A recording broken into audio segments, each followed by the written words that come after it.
Hello and welcome back to another Football Commentaries live stream as we have been treated into midweek Premier League action. Our focus tonight is at the Tottenham Hotspur Stadium as Spurs take on a Brentford side who have won their first game after 7 without a win after the return of Ivan Toney. Postecoglou's side come into this game off just 3 losses in their last 10 games in all competitions, with 2 of those defeats coming at home to London rivals West Ham and Guardiola's City side in the FA Cup. Currently in the league, Spurs have 3 wins in a row and at home, and are looking to make it 4 tonight. For Brentford, the return of Ivan Toney could not have come any quicker. They were 7 without a win and before their last game against Forest, but their away record is still bad viewing for Bees supporters. They have lost 4 on the bounce on their travels in the league, and 5 if you include their defeat away to Wolves in the FA Cup third round replay. This will be the 48th meeting, and Spurs are looking to win their 25th game against Brentford, whereas Thomas Frank's side are looking to win away at Spurs for a second time in a row, as they were able to win here in May of last year at the end of last season. So, which side will take the 3 points as one pushes for Europe and the other looks for mid-table security? Should be an interesting game. It's a London derby. It's the north of London against the south of London. They're always good encounters. A surprise win last time out for Brentford at this stadium against Spurs. They came out 3-1 winners. Kane got Spurs 1-0 up in the 8th minute, but then a late goal from Wissa added to 2 Mbeumo goals, which were scored in the 50th and the 62nd minute. And Brentford only had 4 shots on target that day, and they scored 3 goals. So they're very clinical, and you feel like, again, they'd have to be on a similar goal-scoring record, really, scoring with nearly every shot they take, or at least on target anyway, because we know how difficult it can be to score against this Spurs side with their defence, which looks so solid on paper, and it is on the pitch as well, with their new goalkeeper Vicario. He's been fantastic so far this season. Porro, not maybe defensively, he's been good defensively, but I mean more attacking, he's been really good. He's got 7 assists so far this season in the Premier League. And then you've got left back Udogie, who's just full of pace. He looks like a tremendous left back, the Italian. Then the 2 centre halves, you've got the aggression of Romero, and then the absolute speedster of Mickey van der Ven. How they've missed him, and I bet they're very glad that he's returned. He's playing his 15th game of the season, the Dutchman. But I don't want to make it too much of a story, but it's a big addition back into the Brentford side. The fact that Ivan Toney's back, I think it was massively overplayed in returning. It was like someone had resurrected from the dead. It was a little bit overplayed, but in terms of what Brentford need, he is key. He's so important to Brentford, Ivan Toney, and it showed throughout this season. Before Toney was back, they'd only won 5 of their 19 games this season in the Premier League. They were lingering low towards relegation. Yes, they're not fully away from that yet. They are only 14th, but a win today would help them up the table. And I think for Brentford this season, I think they'll be aiming for mid-table and then work out the Ivan Toney situation. Will he stay? Will he go? And then try and build and maybe look for those European spots, because Brentford were close last season to getting those European places. They finished in 9th in the end, but they were really close to the likes of Brighton and Aston Villa. They were 2 points off Aston Villa in 7th, and they were 3 off Brighton in 6th. So they were only 3 points off Europa League. They had a great end to last season. Brentford, they won 5 of their last 6 games, picking up 15 points from 18. Their only loss was away to Liverpool, which is no disgrace at all, is it? So they finished really well last season. They nearly got themselves into Europe. They were ever so close, but they weren't able to. And then this season, obviously losing their star man Toney, it's obviously led to them dipping a little bit. But hopefully second half of the season they can push on, get the goals back in the team through Ivan Toney. And obviously Ivan Toney brings the goals, but he also brings other players into the game. He's such a presence up front that he can link the play, he can bring wingers into play, he can, he's just an all-rounded really good striker that is vital to how Thomas Frank's Brentford side play. And the fact he is back, that means hopefully for Brentford they can start picking up the results more consistently, and they can get themselves back up the table. But we will go through both lineups now, which you can see on screen. We'll start with the home side, and it is just 2 changes from their last game in the Premier League, which was 17 days ago now, away at Manchester United. They play with Vicario in goal, a back four of Porro, Van der Ven, Romero and Udogie. That is not changed from that Manchester United game. Two holding midfielders of Oliver Skipp, who made his 100th appearance for the club in that 2-2 draw away at Old Trafford. He'll play alongside the Uruguayan Rodrigo Bentancur, who is making his 300th professional footballing appearance. Three behind the striker on the right. He's going to be returning Dejan Kulusevski, who's missed the last two Premier League games against Bournemouth with a yellow card suspension, and he missed the game against Manchester United with injury, but he did play the full 90 minutes against Manchester City in the FA Cup. On the left is going to be the new signing Timo Werner. He's making his third start in a Spurs shirt. His first two came against the red and the blue side of Manchester, and a returning James Maddison is in. He'd missed the last 11 games before returning off the bench against Manchester City, but he's in from the start tonight. What an addition back into the team. 3 goals for him so far in the Premier League. It's Bournemouth, Burnley and Fulham. He's got 5 assists as well with that Player of the Month win that he got in August, and he'll be feeding Richarlison, who is in goal-scoring form at the moment, the Brazilian. He's got 7 goals in the Premier League altogether, but he has got 6 in his last 6. He is in a rich vein of form, and Ange Postecoglou will want that to continue whilst they are still without captain Heung-min Son, who is still in the Asia Cup, and I believe last night he progressed to the semi-finals of the Asia Cup. I believe it was either the semi-finals or the quarter-finals they've got to, but they beat Saudi Arabia on penalties. And for Brentford, Mark Flecken remains in goal. He has not kept a clean sheet in his last 10 Premier League games. Right wing back is going to be Mad Roerslev, and then the left wing back, it looks like it's going to be Keane Lewis Potter, who's making his 6th start in a row in the Premier League. 3 central defenders, it's going to be Nathan Collins, new signing from Wolves in the summer. He'll play alongside Ethan Pinnock and Ben Mee, who made appearance number 50 last time out for Brentford against Forest in their 3-2 home win. 3 midfield, Christian Norgard returns after missing the last 2 games with foot injury, and he'll play alongside number 8, Matthias Jensen, who's making his 190th appearance for Brentford tonight, and he'll also play with Vitaly Yarnelt, who has featured in every game so far for Brentford in all competitions this season. Then 2 leading the line on loan with an option to buy from Everton is Neil Maupay. He's got 3 goals so far, and they've all come at home in the Premier League against West Ham, Luton and Forest, and he also bagged 2 goals in the FA Cup in that 3rd round defeat to Wolverhampton Wanderers, and he'll be playing alongside Ivan Toney, who returns, and he got a goal on his return against Nottingham Forest. He is looking for his 70th Brentford goal if he scores tonight, and his last away goal came against Brighton in a 3-3 draw on the 1st of April 2023. Can he make his first away Premier League goal for the first time in what would be 9 months? That's what Tottenham have got to deal with. A very resolute and strong and compact Brentford side who do usually defend pretty strongly, but this season they have not been as resolute as what they once were. Obviously not keeping a clean sheet in their last 10 is pretty poor. They've only got 3 clean sheets all season in 20 games at the moment. Brentford, with the 1 coming at home, and they've also got 2 clean sheets away against Fulham and the other one against Chelsea. Chelsea was their last away win of the season, which was on the 28th of October. So it'll be a lot to ask for here for Brentford, who come to Tottenham needing and wanting a win, as it will be Tottenham to kick us off. Udogie down the near side loses possession here to Nathan Collins, and it's now with Maupay, who pass comes off Werner, and it's now back with Tottenham on the halfway line with Christian Romero, who's been closed down by Maupay, moves away from him just about, but then he gives away the ball looking for Porro. Yarnelt's first time pass towards Maupay is deflected off Porro, and he is then brought down for a free kick there by Yarnelt, which has been taken quickly by Tottenham. It's now with Maddison on the halfway line, who's peeled out to this near side, as it'll be Tottenham kicking right to left, Brentford left to right for this first 45 minutes at the Tottenham Hotspur Stadium. We've also got Manchester City playing at home to Burnley, so we'll keep an eye out on that scoreline as well. If Maddison plays it through into the box for Werner, who pulls it across, and it's cut out by Pinnock in the 6-yard box, and it will be a corner kick on the near side for Tottenham.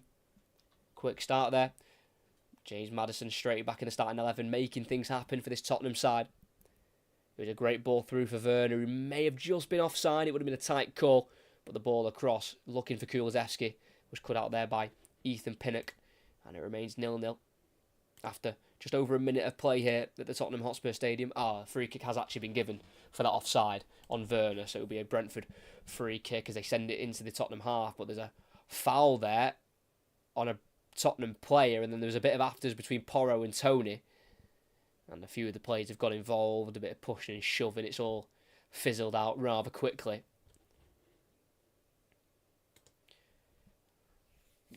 The Porro and Tony incident wasn't what the foul was given for.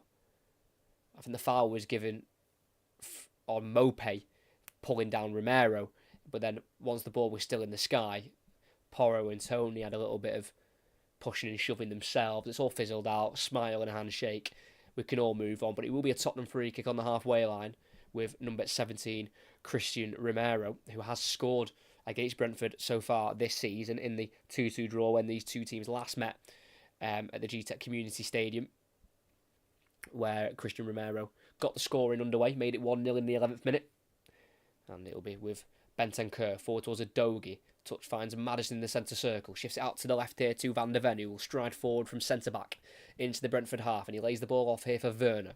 Goes back into the Tottenham half here with number 30, Rodrigo Bentancur, who scored in the Premier League for the first time this season in their last game against Manchester United, that equaliser right after half-time to make it 2-2. And you feel like this is probably one of Tottenham's strongest teams at the moment. If you bring in probably Son for Richarlison and Basuma for Skip, and you've probably got Tottenham's strongest 11 here as Maddison receives the ball from Skip, and he curls it out to the right-hand side here, into the final third. It's Kulusevski, one-on-one with Lewis Potter. He's got Porro on the overlap. He drives into the box himself, pokes it through for Skip, who'll shoot towards the near post, if blocked again by Pinnock. And he'll roll through to Matthias Jensen, who can turn away from Porro midway side his own half. He's going to go for a switch out towards the Brentford right, but it's been headed down by Udogie to Van der Ven. Good defending from the Italian fullback, and it'll be Tottenham back in possession. Aiming for Ivan Toney there, Matthias Jensen, but good defending from Destiny Udogie as the ball's been swung out to this left-hand side here for Timo Werner, who's running into the 18-yard box here down the left-hand side. Can he work across? He tries to kick it towards Richarlison, but it's just too short in the end, and Roerslev goes back to Flecken, who clears up towards Ivan Toney, who bundles Van der Ven to the ground, and it'll be a Tottenham free kick on this near side. Good defending there from the Dutchman. He'll have his hands full with Ivan Toney tonight, Mickey Van der Ven. It's now with Destiny Udogie. It's now Werner. Everything to his right. Lays it back off to Udogie first time. It's now into Maddison, who turns away from Toney. Caught late there by the number 17. And that'll be a free kick for Tottenham Hotspur. Just used the body well there to let the ball come across himself there, Maddison. And then Toney had a little nibble at him, and he brought the former Leicester midfielder down. From the opening 5 minutes, it doesn't look like it's going to be a bit of attack versus defence tonight. Brentford are going to have to be very resolute and strong, and they're going to have to concentrate, especially with Maddison back in the midfield for Tottenham. He can see things that a lot of other players can't. As Maddison will take this free kick down the line to Werner, back into Maddison here on this left-hand side, just outside the 18-yard box. Maddison onto his right foot. He's got Yarnell following him. Maddison slips. Yarnell can take it away. In a right-back position for Brentford. He goes inside here, and he finds Lewis Potter, who goes back here to Collins. Just about keeps it in on the byline. And there's a foul given there, I think, on Lewis Potter, as he gave the ball there to Collins. I think Skip just caught him late. So Brentford can play out from the back through the free kick, and they've already worked it to the left-hand side, just out on the edge of the area here for Pinnock. 4 for Mope. Out to the left-hand side here, and it's played over the top, but no one's there to chase it. And that'll be straight through to Vicario in the Tottenham goal. Brentford are trying to ball down their left channel, but I don't quite know who was being aimed for there. It didn't really have any direction. So any Brentford player who are in their away kit tonight, I know I've got them in red. I've not even got their lineup on. I do apologise. I'm so sorry. I've got the lineup done. I just didn't put it on. Do apologise. I didn't even notice. Yeah, there you go. There's the Brentford lineup.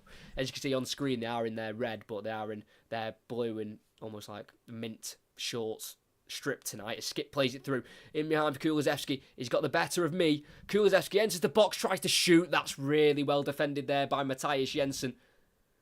Kulusevski was about to pull the trigger. I'm not sure if the flag ever went up in the end.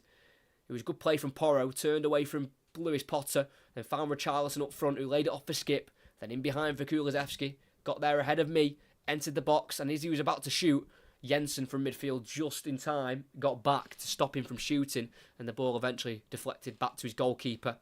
And it's Brentford with a throw in their left-back position on the far side.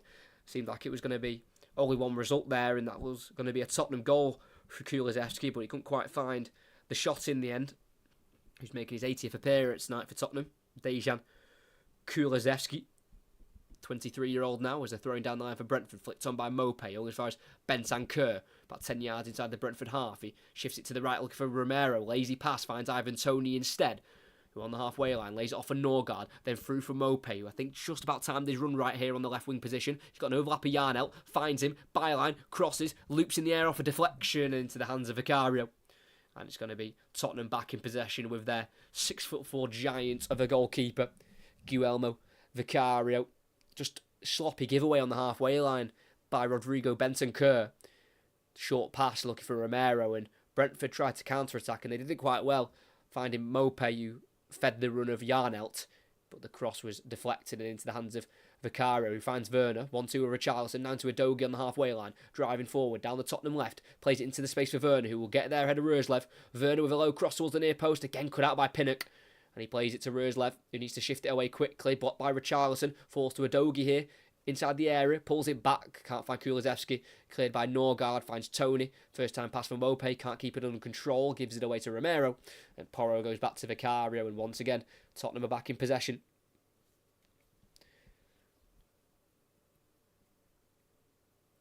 But they have got 4 defeats in a row in the Premier League. Away from home, Brentford losing to Liverpool, Brighton, Sheffield United and Palace.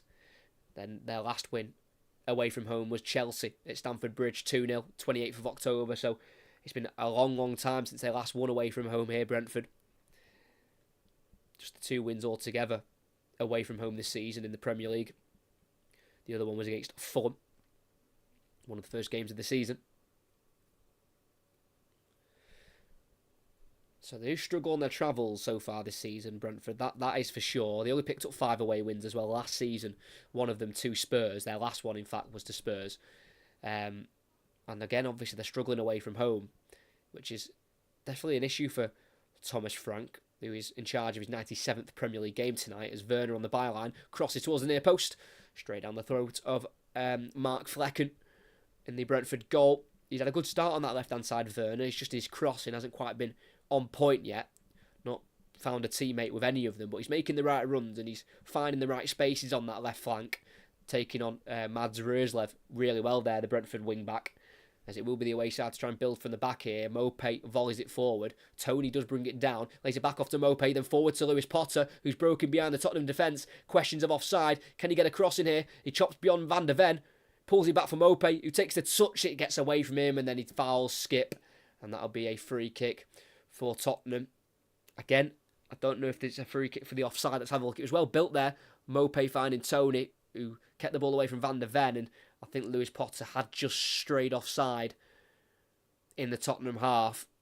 But he did well there, Lewis Potter, to keep composure and turn away from Van der Ven with a nice chop.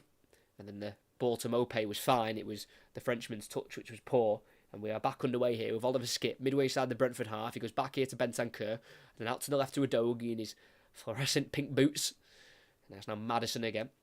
All Brentford players behind the ball, and Maddison's about 25 yards from goal. He takes on Jensen, driving into the area. Maddison pokes it towards goal, blocked again by Pinnock. Feels like he's blocking everything. Ethan Pinnock, the absolute magnet in that defence for Brentford. It's eventually cleared, only as far as the Tottenham defence, so they can build it forward again with Werner. Looking forward into the area for Maddison, cut out by the head of Nathan Collins, and it'll be a throw-in for Tottenham in the final third, taken quickly already by Werner, and he gets the return from Udogie, and it's now with the Italian fullback again. Signed a new 7-year contract last year, Destiny Udogie at Tottenham, to extend his stay till 2030, and he's on the ball again here, 25 yards out, goes to his right 5 yards to Bentancur, then back into Udogie on the edge of the area. It's now Werner, he's got Roerslev closest to him, he won't press him, doesn't want to leave any gaps in behind him. That's what all the Brentford defence are doing at the moment, just making sure they don't come out of position as Maddison fires it towards Richarlison, comes off the leg of Pinnock on the edge of the area, built forward towards Mopé, loses out in the end though to Bentancur, and it's now with Romero in the centre circle for Tottenham, out to the left to Udogie. It's now with Werner. on his stronger right foot, plays a low ball forward, can't find Richarlison, cut out by Collins, who now needs to clear, comes off the Brazilian striker to Roerslev, last touch off a Dogi, that should be a Brentford throw-in, and it will be. A dominant start for Tottenham, who were also dominant in the possession at Old Trafford when they played Manchester United. We commentated on that one, and yeah, I think Tottenham probably felt hard done by. They didn't walk away with the 3 points, really. They absolutely dominated the ball in that game. As Collins switched it out to the left. What a ball that is. It's now with Lewis Potter, still just inside his own half. He's going to run at Porro here, enters the Tottenham half. He's got runs being made by Jensen. I think he's onside and plays it forward here to Roerslev in the area on the angle. He pulls it across and he fires it into the bottom left corner, but the flag's gone up. Who's offside here? Because Jensen, who made a darting run from midfield, may have been on. Lewis Potter received it on the Brentford left, got away from Porro and played it through for Jensen. I think he's just gone early. And he controlled it, didn't fancy getting away from Adogi Jensen, so he played it into the path for Roerslev, who shot low across the goal. That would have been Mad Roerslev's first goal of the season. And they're checking for a possible offside here. He's only ever scored once, Roerslev, for Brentford. And that was in the Premier League against Aston Villa 2 years ago. And as Lewis Potter plays that ball down the middle of the field to find Jensen, I think the Danish midfielder has just gone early. They're having a good look at it. Van de Ven is the furthest back for Tottenham. And we know he likes to hold a high line, Mickey van der Ven, because his pace just makes up for anything if anyone can get behind the Tottenham defence. And yeah, they have got the lines out, and it is an offside given. It was from the Lewis Potter ball to Jensen. And it was a good ball there from Matthias Jensen from midfield. And he found the right pass to Roerslev, but unfortunately his run wasn't quite timed to perfection. And that's what you've got to do these days. Your runs have got to be timed to perfection with VAR. So Tottenham free kick, midway side their own half here. It's going to be taken by goalkeeper Vicario, who's in an all-yellow strip in the Tottenham goal. Clips out to the far side towards Romero. Loses the header to me. And that'll be a throw-in for Tottenham. Just inside their own half on the far side, it'll be Pedro Porro to not take it. Romero ignores him and throws it to Bentancur. It's now a Maddison up to the right-hand side here to Porro. It goes into Maddison, who's just playing that deep line playmaking role. Just floating around the field, not got a set position really, Maddison, just trying to make things work wherever he goes. Van de Ven on the halfway line, gets away from Tony. Looking forward here, finds Dogi in that more central position, gives it away. Norgard, Tony's made a run through, and he is definitely onside. Ivan Toney, through on goal, in the box. Romero doesn't close him down. Tony with the chance, safe from Vicario, the rebound's in. Neil Maupay, who's been signed on loan this season from Everton, and he's returned back to Brentford, and he's scoring goals. It's his fourth of the season in the Premier League. It's his first away from home in the league this season. And he is in a bit of goal-scoring form in this new year. He scored twice in the 2 FA Cup games against Wolves this month. And now he's scored away at Tottenham in the Premier League.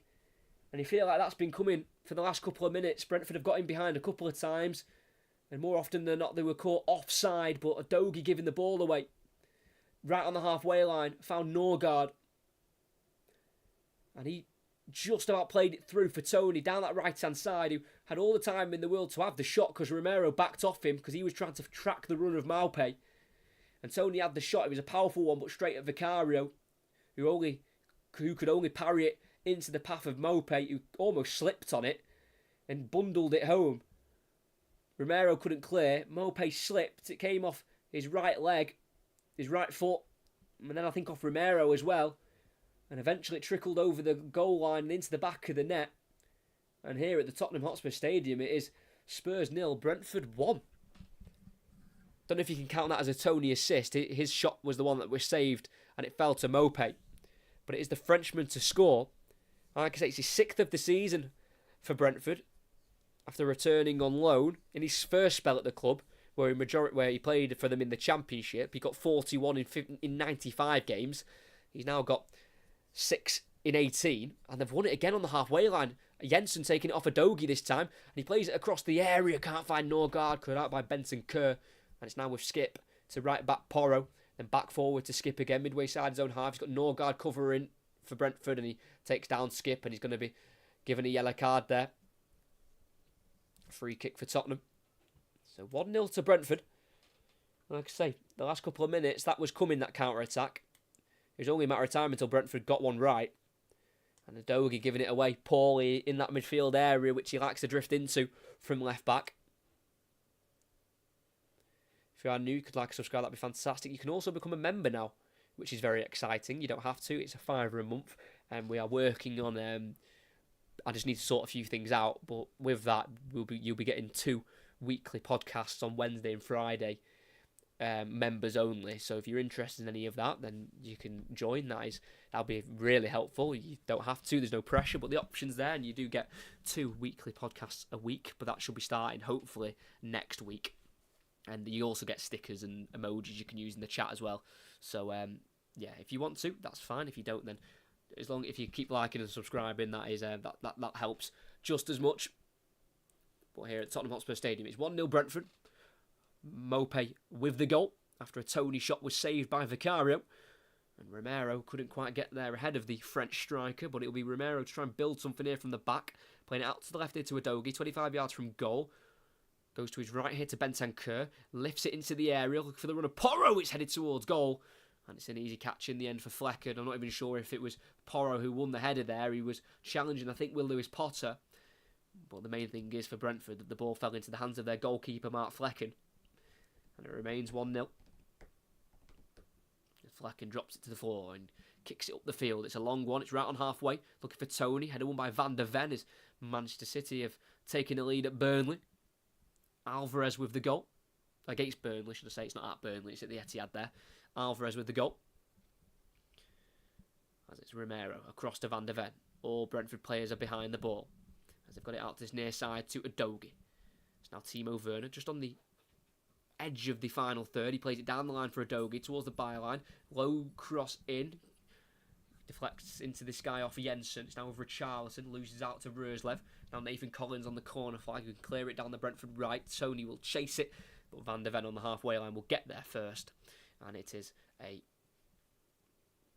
ball for Tottenham to keep as they build from the back. It's with Porro on the far side, who's the assist king at the moment in the Premier League. He's got 7 altogether, Pedro Porro, including 1 in the last game against Manchester United.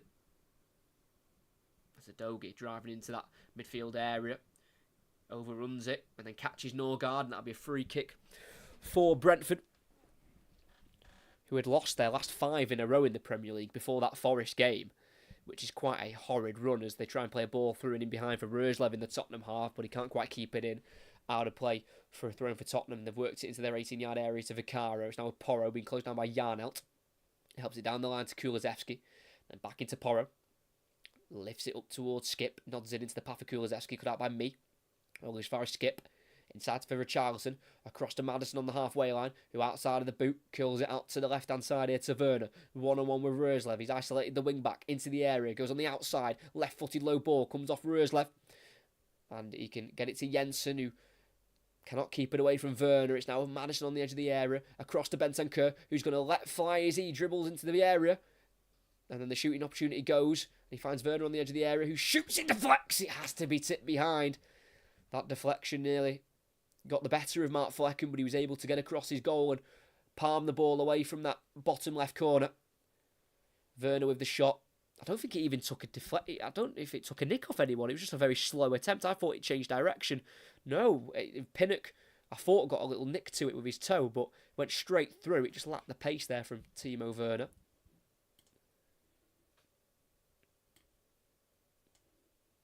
So it'll be Porro to take.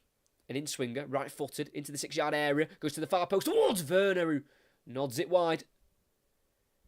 Not quite sure who got the touch from that corner. The goalkeeper came for it. It actually came off the head of Pinnock, which took it away from Flecken, who was coming out with the punch. And it fell to the far post of Werner, who won the header on Yarnelt and directed it quite a few yards away from goal in the end there. Timo Werner, who's still looking for his first Tottenham goal after an assist on his debut away at Old Trafford.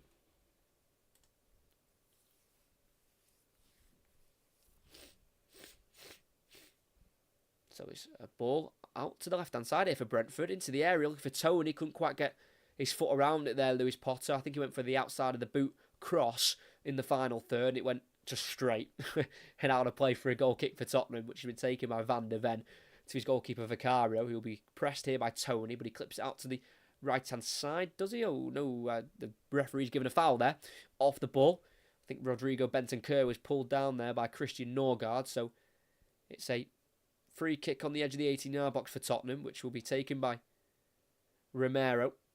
Out to the left here to Richarlison. First time ball forward. Finds a Dogie, who can lay it off here to Werner. Chance here for Tottenham in the final third. Werner drifting in from the left-hand side across to the right. Lays it off for Maddison, who first time will strike it. Blocked by Yarnell. Drops to Bentancur. Fires it out to Kulusevski in the right wing position. Pedro Porro overlaps. He goes inside towards Maddison in the box instead. Taken away from him by Mopé, who can run it towards the corner flag on the far side. Waiting for a bit of support. Turns. Plays it down the line for Yarnell. He uses his body well to be pulled down by Maddison. And that'll be a free kick for Brentford in a left-back position.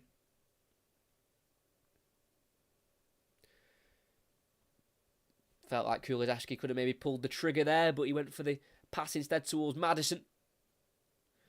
And that's where Mopé was back doing his defensive work, and he took the ball away and won Brentford a free kick in the end for his pass to Yarnelt. As Flecken clears it long towards Tony, headed won by Romero, controlled down by Skip to Bentancur, just inside the Brentford half. He turns away from Norgard, then goes forward to Maddison, who plays it through Richarlison, just cut out by Ben Mee. That's a vital interception. The clearance from Pinnock, chested forward by Skip to Maddison, loose pass to Yarnell, fired out to the Brentford right, looking forward towards Tony, but it's just cut out there by Udogie instead. Could have seen Ivan Toney in behind once again there for Brentford.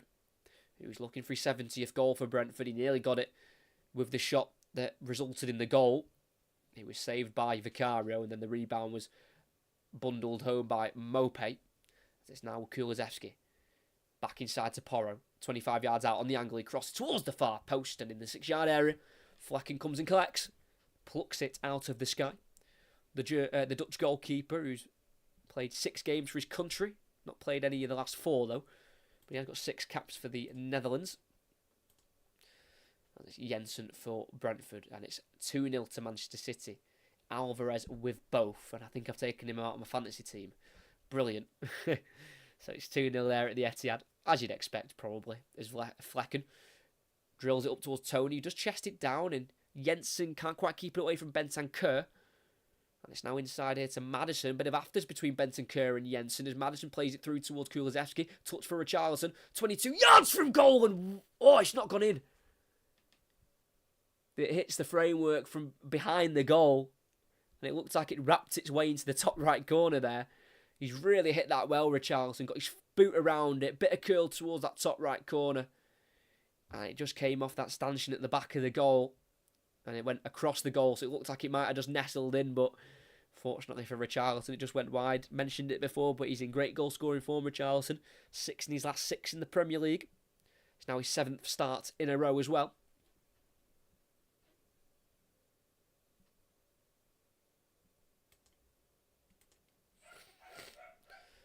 And there's a bit of afters there between Bentancur and Jensen on the halfway line.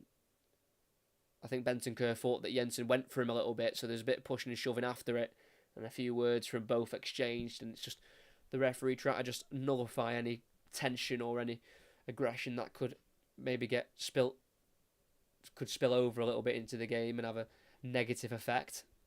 And tonight's referee is David Coote, who was a referee for Brentford's 2-1 loss to Aston Villa. You might remember where there was 2 red cards that day, one of them for Ben Mee back on the 17th of December. I think the other one was for Kamara as well for Aston Villa. Ollie Watkins with the winner that time, the former Brentford man. As well have the goal kick here for Flecken. Takes it towards Tony, 2 arms around him by Romero, but nothing given by the referee. But the ball drops loose to Collins. Fires out wide left here to Lewis Potter in the final third. 1-on-1 with Porro. Bentancur's coming across to try and block his cross, and he does just that. And Skip can clear it more forward on the edge of the area. Can't be held up by Richarlison. It's now Nathan Collins who will drive it forward. Leaves it for Mopé. In behind for Jensen, who will get there before it goes out. Lifts it to the back post. Back inside towards Tony by Lewis Potter. And dealt with there, I think, by Porro. And it'll drop here for Richarlison, who will drive it forward up towards the halfway line. And into the Brentford half we go now with Timo Werner. looking for options, hasn't got many around him. A former RB Leipzig winger, and he has to go back to the halfway line here to Van der Ven. And it's now Benton Kerr, just Tony, who is not behind the ball here for Brentford. It's midway inside the Brentford half, and it is James Maddison.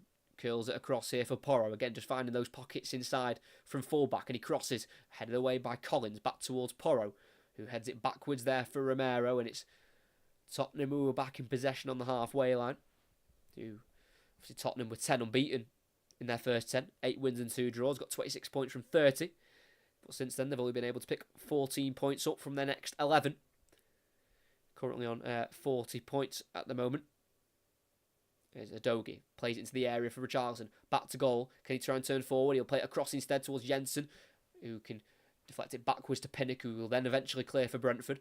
As it goes all the way through to Romero in the Tottenham half. He will nod it back to Vicario, as he did have Tony just getting a bit closer towards him there in the Tottenham half. And it's now still with the Italian Guillermo Vicario, who gets the return pass here from Skip. And then a first-time clearance up the field towards Udogie on the left-hand side, headed forward by Jarnelt. Helped forward by then Norgard, but only as far as Van der Ven. As play will be stopped here as Norgard has gone down holding his head. It's actually Jarnelt, sorry, who went down. Apologies. Who's holding his head. Vitaly Jarnelt, who was signed from Bochum in October 2020, is featured in every game so far this season for Brentford, including every minute of that replay against Wolves, which they were unfortunately defeated in. Brentford, Wolves were able to go through 3-2 at Molineux in the replay. But interestingly enough, these two sides have only met 5 times in the Premier League, and 3 of them have been draws. 1 0-0, which was at Brentford, and that was in April 2022, and then they've both won 1 apiece. Tottenham have won 1 game here against them at home, which was back in December 2021, and then Brentford have only won 1 game against Tottenham in the Premier League, and that was away in May of 2023, that 3-1 win, which they only had 4 shots on target, and they scored 3 of them. But Thomas Frank will be very pleased with this start. And Thomas Frank, who averages 1.32 points per match, he's collected 127 points from a possible 288 in the Premier League. And yeah, his record against Tottenham is okay. Just the 1 win, but again, just the 2 losses. They do draw more often than not, these two, in recent history. As we're back underway after Jarnelt has been treated, and he's just on the near side at the moment, so Ivan Toney's filling in his midfield position at the moment, as Tottenham are camped in the Brentford half here, which with Maddison, who's midway inside the Brentford half, he crosses it into the area, headed away by Pinnock, brought down by Romero, tackled though by Norgard. Tony gets a slight push in the back there from Romero, and then Van der Ven tackles Mope. Play continues as Brentford have still got it in their own half with Collins. Jarnelt's been allowed back on the pitch. Collins gets away from the challenger with Richarlison, then out to the right to Mope. Needs to get his head up here, the Frenchman. Goes back in the end to Jarnelt. Then across to Pinnock as we go back into the Brentford half. He's got Ben Mee 10 yards to his left, but he goes back instead to Flecken in his 18-yard area, who clears it first time up the field, straight onto the chest of Van der Ven. And it will be a ball for Tottenham to start again from the back with. Out to the left to Udogie. Forward to Werner. Everything to his right. Udogie's carried his run on the inside. Werner doesn't use it. Does play the ball to the right, but this time to Benton Kerr. 15 minutes left of this first half. Still Tottenham 0, Brentford 1. Mope with the only goal so far. Romero forward towards Maddison, deflected away from him by Jarnelt and straight through to the goalkeeper of Mark Flecken. It's not quite working out so far for Tottenham. They only had 1 shot in their last game, Tottenham, against Manchester City in that 1-0 loss in the FA Cup 4th round. And that was the first game where they failed to score since March 2023. The last time they hadn't scored in a game was against AC Milan in the Champions League last 16. It was a 35-game run, which they'd scored in every game. But the run still continues in the Premier League. They have scored in the last 33 games in the Premier League, Tottenham Hotspur. So the run's still alive in the league, but in all competitions it has gone with failing to score against Manchester City. As we return here with a free kick for Brentford, about 15-20 yards inside the Tottenham half, so obviously too far away for a shot, but maybe a chance for Matthias Jensen to try and get this beyond the Tottenham line, which is quite high. Tottenham's line is about 10 yards in front of the 18-yard box. But Jensen does have fantastic technical ability, so we'll see if he can get this cross right. He'll float it towards the far post, just inside the area, headed on by Pinnock. Drops here for Mopey. Shifts it, looking for Tony, who will win the ball off a Dogie, but as Mopey touched it towards Tony, the number 17 was coming back from an offside position. And there'll be a free kick for Tottenham Hotspur. Ivan Toney, just the one goal against Tottenham in his previous 4. That was in the 2-2 home draw back in the 2022-2023 season. It was on Boxing Day. There's Madison and Mopey as well are having a little bit of after. It's a bit spicy this game so far. I've had a few individual battles where it's getting a little bit tasty.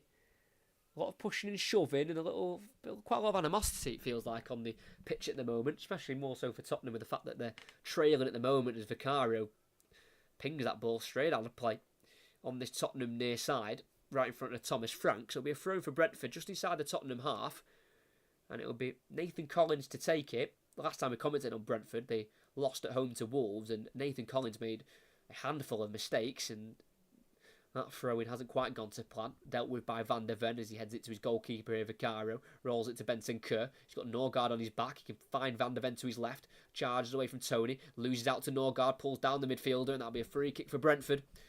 Well won by Christian Norgard, who is a much welcomed return after missing the last 2 games of foot injury. He was able to get in front of Van der Ven then and draw the foul from the Dutchman. As Christian Norgard is making his 149th Brentford appearance since joining in July 2019 from Fiorentina. So if he plays in the next game, which is Manchester City at home, which is another commentary coming up on the channel, we are commentating on that game, Manchester City against Brentford on the Monday, on the 5th of February, and that'll be his 150th appearance. And it'll be, once again, Matthias Jensen to take this free kick. His last one did hit Ethan Pinnock. Can this one maybe go to a similar area as Collins has gone down here as the free kick was waiting to be taken? Mopey again trying to cause some problems like he always does. I think Adogi was the one stood next to Collins. Let's have a look. We're waiting for it to be taken. Adogi was just pushing Pinnock, and then it was actually Richarlison who, I don't even know what he did. It was like the tiniest of elbows into the chest of Collins. I don't think he's meant to elbow him. I think he's meant to just put his arm across him like that, but his elbows caught him. There's absolutely nothing in it. And for the fact that Nathan Collins is a big Irishman who is 6'4", the fact that he's gone down because of that is slightly embarrassing. He should be doing better than that, Nathan Collins, who's been a journeyman, by the way. He's only 22, but he's played for 4 clubs in the last 4 years, Nathan Collins. Stoke, Burnley, Wolves and Brentford. He's been around the block a little bit the last couple of years. Nathan Collins, who is still waiting for his first... he did score his first away goal in the replay against Wolves as the ball goes in towards that far post again, flicked away by Skip, and it'll be a throw-in right next to that corner flag on the far side for Brentford. As Mopey's the one on it, so obviously he won't be taking the throw-in. So they'll have to wait for the next taker of the throw-in.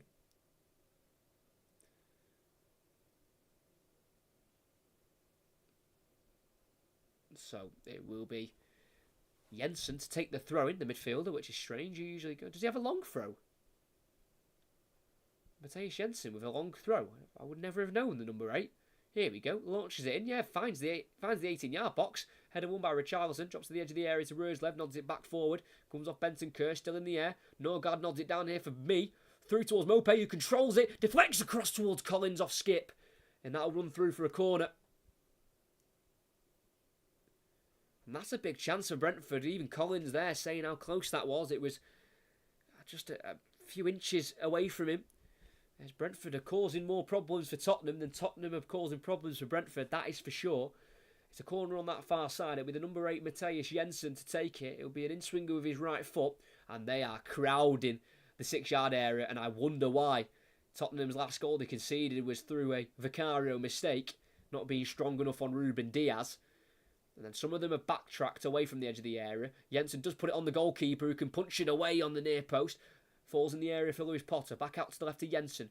Lewis Potter again. Works it into the area. Deflects to Jensen. He crosses with his left foot. Goes in towards Pinnock. He backheels it towards goal and it just goes wide of the post. That would have been a very well-worked finish there by Pinnock, who had his back to goal. And the centre-half used his initiative to swing a boot at that, and it was a back heel, and it nearly went in, and I don't think Vicario would have saved it. Just always curling the wrong side of the post for Ethan Pinnock, who did score in Brentford's last away win, and that's his only goal of the season, against Chelsea on the 28th of October. He has played every minute so far this season, Ethan Pinnock, in the Premier League.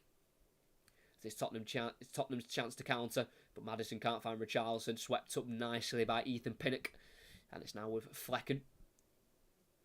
It's now with Ethan Pinnock in the 18-yard area. On his left foot, sends it down the Brentford left with height, up towards Mopé, header won by Romero. It's now with Skip in a right wing position, charging forward in the final third, goes to his left to Romero, who's got forward from centre half. Romero on the edge of the area, keeping it away from Yarnelt. And going back here, finding Bentancur, 25 yards from goal. Maddison relays it back into Bentancur. It's now with Dogi. It's now to this near side to Timo Werner. One-on-one with Roerslev. Driving onto his right foot and playing it across here to Porro. Good switch from the German international. Porro scoops across into the area, headed won by Pinnock. Back out towards the Tottenham right, towards Skip, who will keep the ball away from Lewis Potter. And he finds Porro. He goes back here to Romero. Bit of pressure for Brentford to deal with as Bentancur kills it out to the right to Porro. Back into Romero. All Brentford plays behind the ball as he feeds the ball to Udogie. Through towards Richarlison. Collins tripped in the area, and that'll be a free kick there, surely. Richarlison put it in the back of the net. But to get the ball there, Richarlison, he just tripped Nathan Collins. Ball through by Udogie. It was poked on by Kulusevski. And yeah, Collins was able to get there ahead of Richarlison, and he was tripped by the Brazilian. So it remains Tottenham 0, Brentford 1, as we are 7 minutes away from half-time. So free kick for Brentford. Flecken out to the right-hand side, nodded down by Tony into Jensen. Trying to find the return of Tony in behind, but it comes off Udogie. Throwing for Brentford midway side, the Tottenham half here with Jensen to take it. Quickly throws it down the line, finds Tony. Holds it up, just goes behind Roerslev, that pass. And it's now with Werner, back to Romero on the edge of the area. Van der Ven to his left, finds him, forward to Maddison, who just overhits a pass towards Werner on the left wing. And it will be a throw-in on the halfway line for Brentford.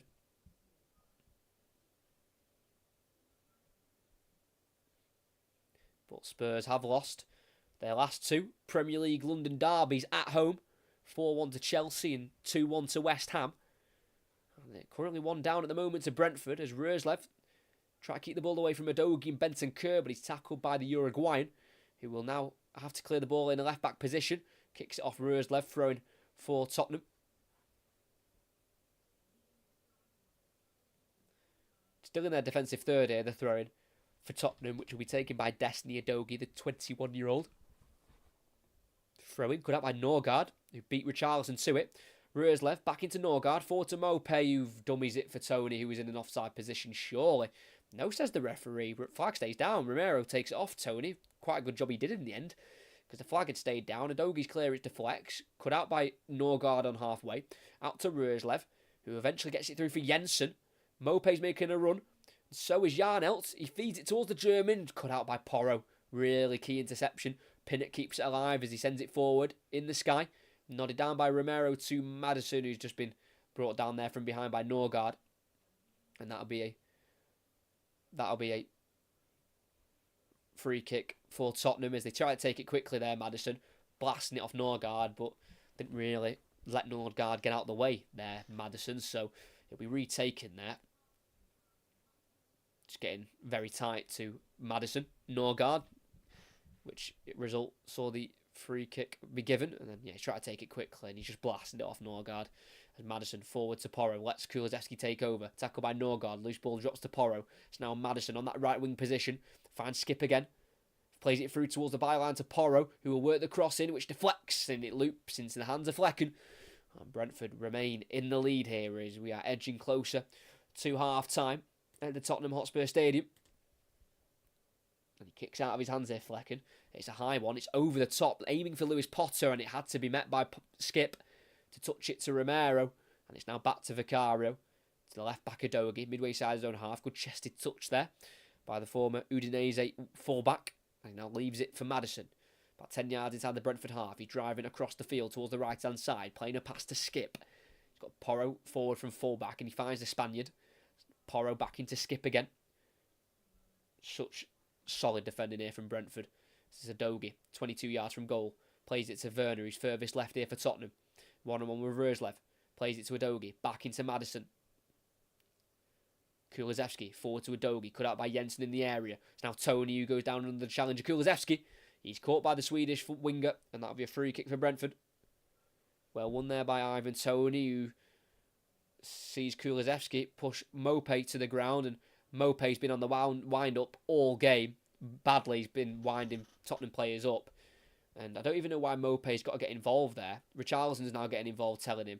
And Mopé's doing things. He knows what he's doing, and it's just ridiculous. He just needs to stay out of this stuff. Getting involved for no reason. And Mopé's been booked. I'm so glad he's booked him there. Kulusevski's been booked as well for the push. But I'm glad Mopé's been booked there because he's just being horrible for no reason. You know, like, don't get me wrong. When he's on your team, what he's doing is great. Like, you want that. You want him to be getting in the opposition team's head. You want that to happen. But I'm just saying, as like a neutral and more like the etiquette of the game, it's just a little bit like, just get out of the way, stop winding people up. But he's one of them, Mopé. When he's on your team and he's on it, you really want him on your team. But when you play facing against him, you just hate him completely. Obviously, last season and at Everton, he struggled, but he's come back to Brentford, and like I say, he scored tonight, and he's been scoring pretty regularly for Brentford. So he's got 7 goals altogether for them in 18 games since returning back to Brentford. So we're back underway. Maddison loses out to Collins on the halfway line. Slight challenge from Maddison, just about pokes the ball away from Collins into the path of Van der Ven, who finds Vicario, left-footed clearance. Down the Tottenham left, headed forward by Tony, helped forward by Norgard. Collins in a right-wing position from the centre-back, brought down fairly, but the advantage has been pulled back there, as Norgard was clipped as he was the one to prod the ball forward. So there's another Brentford free kick. Yeah, Norgard just beat Bentancur to it and was caught by the former Juventus midfielder. So that'll be a free kick for the away side. On this right-hand side again, it's about 35 yards from goal. Again, too far for a shot, but it's a nice little angle here for a cross for Matthias Jensen, who's been putting some decent crosses into the area for Brentford, and they've caused a little bit of panic for Tottenham at times.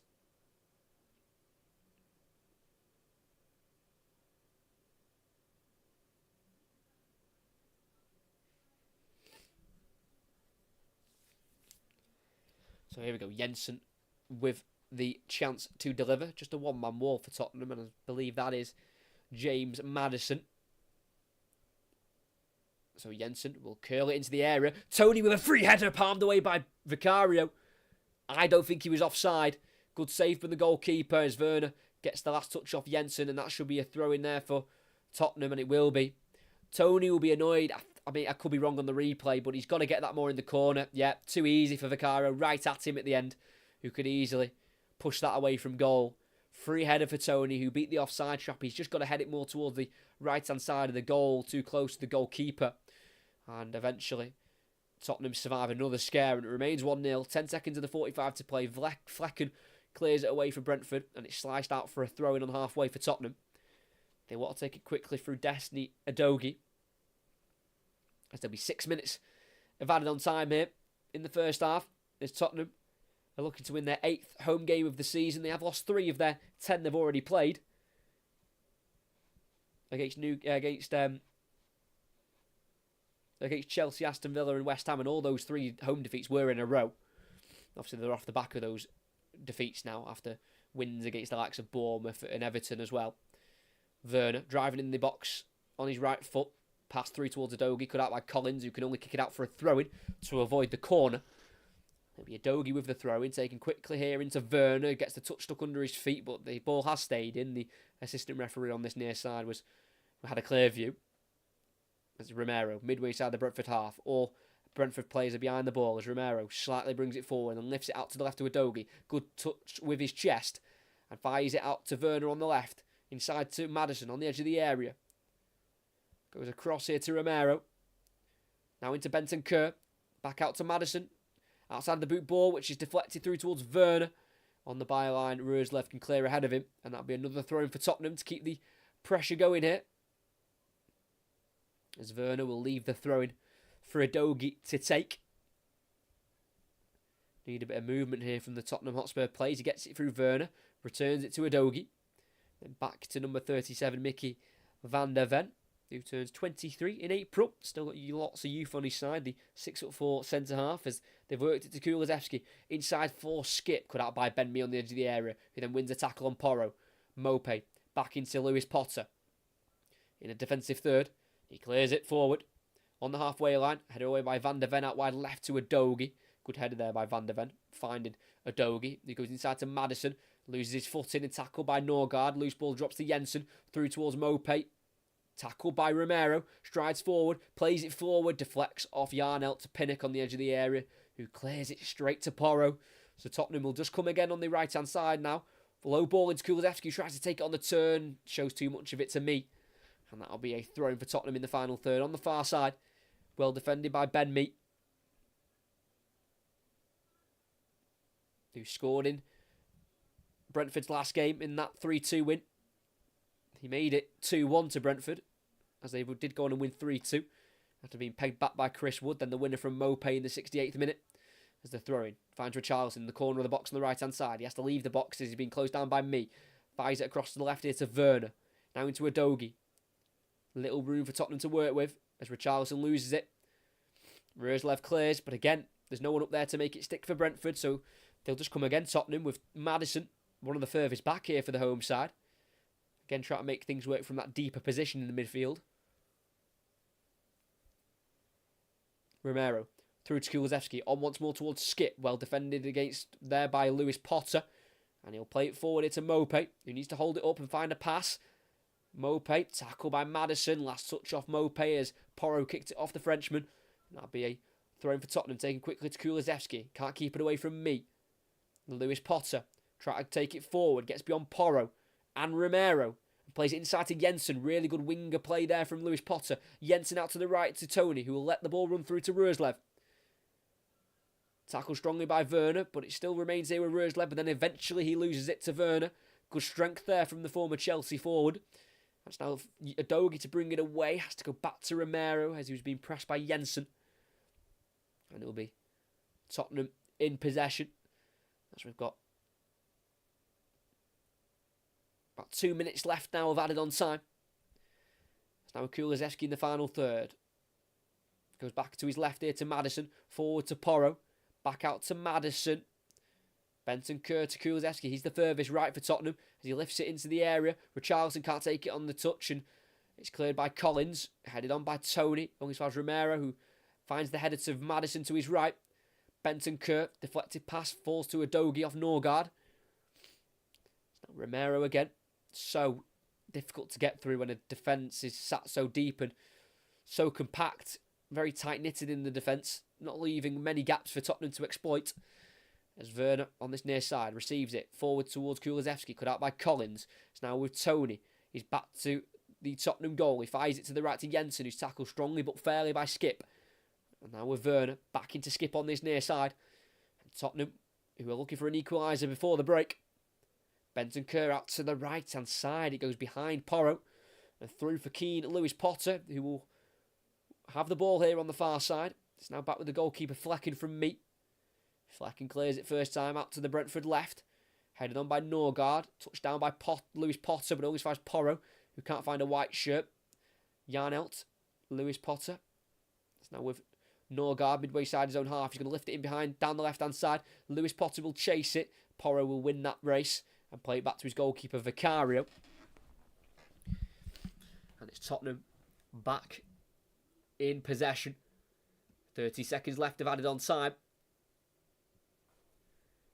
Benton Kerr has just drifted out to this right-hand side here for Tottenham.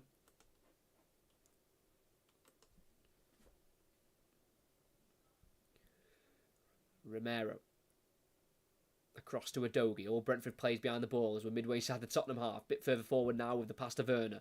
1-on-1 with Roerslev. Goes on the outside. Works across, which is miscued with his left foot. Out of play for a goal kick, and that will be that for the first half.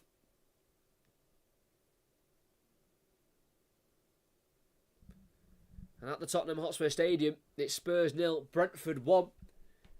A goal in the 15th minute from Neal Maupay is the difference.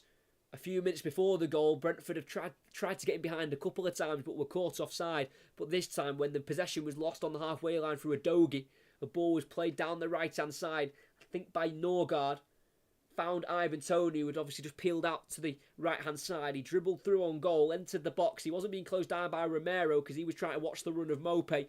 Toney went for the shot at the near post, went across goal. It was saved by Vicario, who could only spill it out into the 6-yard area where Maupay was able to get there ahead of Romero. And with his right boot, he was able to get the ball into the back of the net to give Brentford a lead. And in all honesty, we've obviously had Tottenham possession for the majority. They've had 72% of it, but they really haven't challenged Mark Flecken enough in the Brentford goal. Not many big chances to really write home about for Tottenham Hotspur in this first half.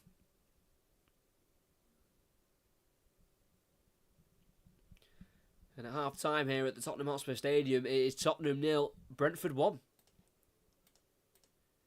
Very bit of a tasty game, I must say.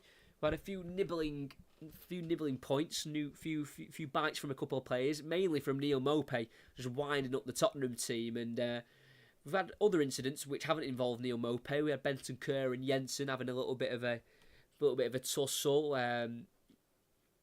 Porro and Toney right at the beginning, but that was dealt with pretty quickly. So it's been, you can tell there's a bit of bite in the game for sure. There definitely is. It is a London derby at the end of the day. North London for Tottenham and West London for Brentford. And I've enjoyed it. I think it's been a very interesting game. I just don't think Tottenham have done enough at all really to stress Brentford out. I think they're pretty calm with the way they're defending so far. They've definitely not found Richarlison enough in the 18-yard box. Early on in the game, 10-15 minutes, they were finding Werner open a lot, and he was working some crosses in the area, but his crosses weren't good enough. They were being cut out at the near post, and they've not really been able to find Werner at all in the back end of the first half. And yeah, it just all seems like they're getting to the edge of the area, Tottenham, and they don't really know what to do. And that's half not their fault because Brentford has sat back so well that they're not allowing Tottenham to find anywhere to go. So it means they just have to play around the 18-yard box, being patient, waiting for a gap to appear, and the gap never does, and they eventually lose the ball by trying to play a pass which isn't on, or they're trying to play, trying to keep the ball, but they're being closed down quickly or aggressively by a Norgard or a Jensen. So it's definitely Tottenham who need to improve. Brentford have been very good defensively, and they've been very good when they've got the ball. They've looked dangerous. I said it during the first half, but Brentford have definitely caused more issues for Tottenham than Tottenham have Brentford, and Brentford have only had about 30% of the ball, and they've worked quite a few dangerous chances. Collins came close as well. Once it was 1-0, getting on the end of a skip clearance which went across goal. Collins was close. Pinnock had a back heel which just went wide of the post as well. So it's been Brentford who have probably dominated the opportunities for me that I can remember, and they have a deserved 1-0 lead for me. I don't think Tottenham have done enough at all to warrant being back level in this game, and it's 1-1 at the Tottenham Hotspur Stadium. We are going to turn over though because there is Liverpool against Chelsea, who kicked off at, I think it was 8:15, and at Anfield it is currently Liverpool 0, Chelsea 0. So we'll just have a little bit of a watch of this bit of the first half of this game while we wait for the second half of Tottenham against Brentford. And at the Etihad Stadium it is 2-0 at half time. 2 goals from Julian Alvarez. So that puts Manchester City second in the table on 46 points. Same amount of points as Arsenal, but Manchester City do have a game in hand, which is against Brentford, away from home. Not this one coming up, because they play each other on Monday, Manchester City and Brentford. And that's not the game in hand. The game in hand is when City go to Brentford. And if Liverpool's result stays the same way they draw, then City would be 3 points off Liverpool with a game in hand, which, makes the title race very well, very even, and could be any team to take this title. As Diaz in the area can't find a pass to Jones and deflects it away, but Diaz will keep it away from Caicedo. Oh, I want to run that is from Diaz, but then eventually then a foul's been given in the end, and that's a yellow card for Caicedo. I think that's more for dissent. I think Caicedo goes in the book.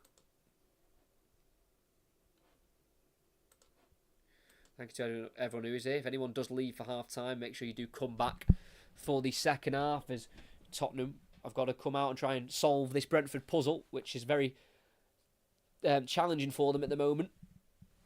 For Tottenham, who haven't got a lot on their bench really to call upon in terms of experience going forward. They have got Brennan Johnson, who's not quite been at it for Tottenham this season in terms of his goal scoring.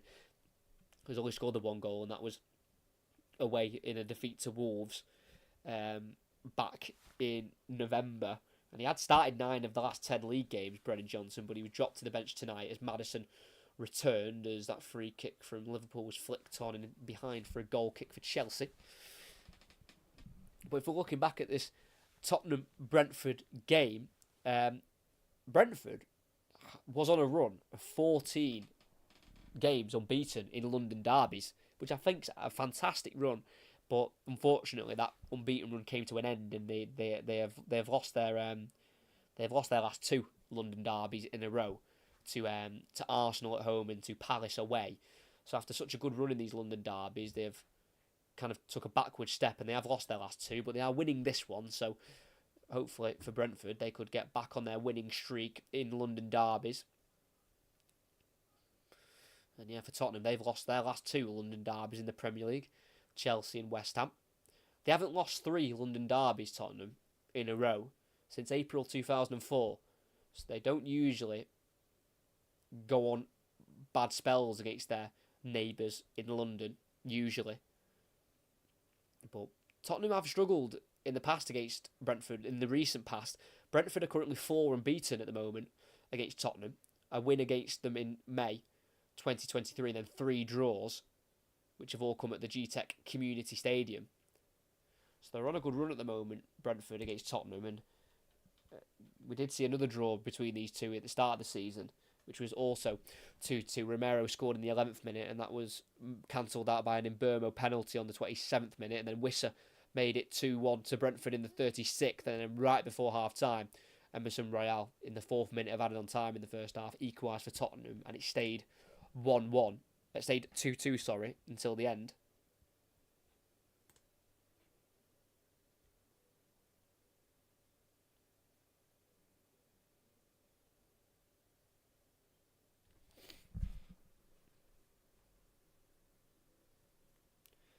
If there is a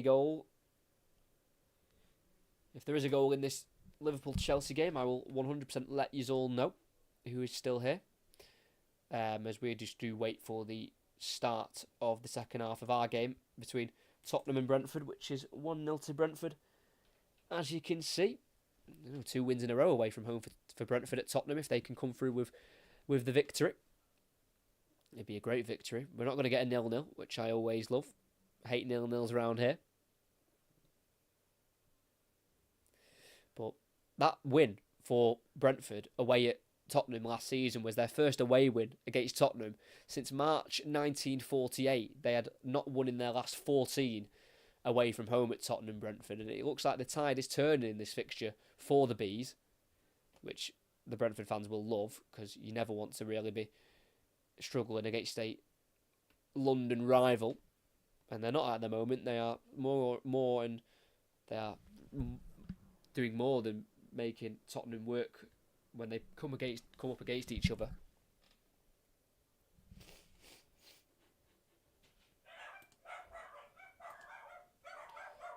Diaz here in the area, pulls it across to the edge of the area, cut out by Gallagher by McAllister, and then cleared for Chelsea, but they can't find Sterling up front. Straight through for Alisson, and it's definitely going to be a difficult game, isn't it, for Chelsea? That's for sure. I mean, it's challenging for anyone, isn't it, to go to Anfield and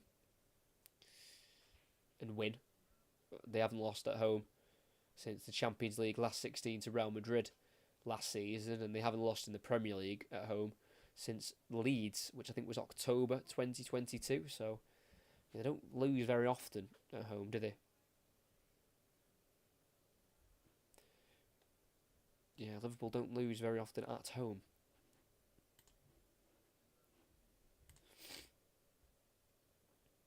As the second half of our game will be getting underway in a couple of minutes' time. We did have 6 minutes of added on time, so we will be restarting in a couple of moments' time.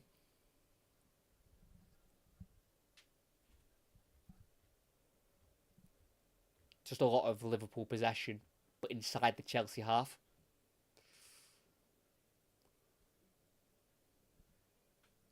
Which means Chelsea's concentration needs to be absolutely perfect, because any lapse of concentration could lead to a Liverpool chance. And more than likely, it'd probably be a Liverpool goal with the forwards they have. Obviously, Jota's in great form at the moment. Nunez is having a good time as well, as of late.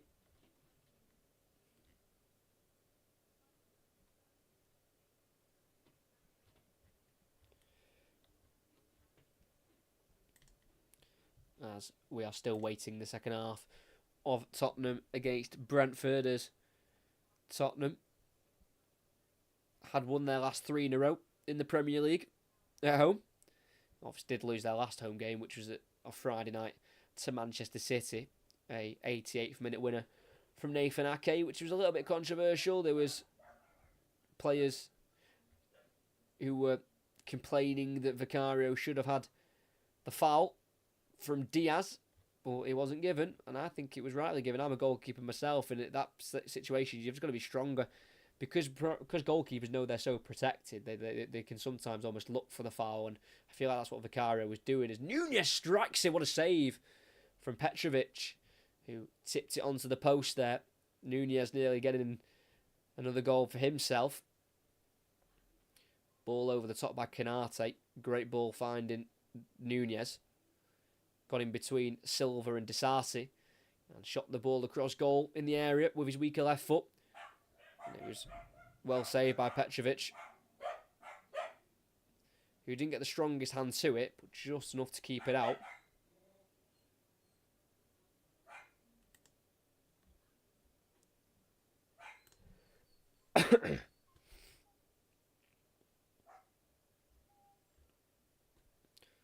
Corner goes in, Van Dijk header down, finds Sterling on the edge of the area, tackled well there by Ramsey. It's not Ramsey, who's it? Bradley, sorry, I'm getting the two young Liverpool fullbacks mixed up. Bradley's gone on loan, hasn't he, to Bolton, I think. Somewhere Conor Bradley was last year. He was on loan at Bolton. Chelsea's captain there, Chilwell. I do find that strange. Obviously, we're not around the Chelsea changing room, but I did find the captaincy to be given to Reece James. I can understand a bit more. He's come through the academy. Seems like a bit more of a character. But the vice-captaincy of Ben Chilwell, to me, just seemed really strange. Especially when you got a Thiago Silva. I think that'd be a great balance. You know, Reece James captain, obviously he's injured a little bit, isn't he? So if there is ever an injury crisis, then, you know, you can change it up and you can get Silva as the captain. He might not have wanted the captaincy, in all fairness, but just seemed a bit strange to give it Chilwell as straight from kick-off. Rodri scores for Manchester City and accidentally turned on the wrong channel. And from kick-off, 30 seconds in, Rodri has scored on the edge of the area for City. I don't think he ever scores in the box other than Champions League finals. And it is 3-0 here to Manchester City, who are giving their old captain a little bit of a footballing lesson once again. These two teams met in the FA Cup last season and City won 6-0. Rodri with the goal. I think it was assisted by Foden. Great ball in behind by De Bruyne. The Premier League need to be scared with him back. And yeah, Foden playing it across to Rodri. I think just in the area he's hit that.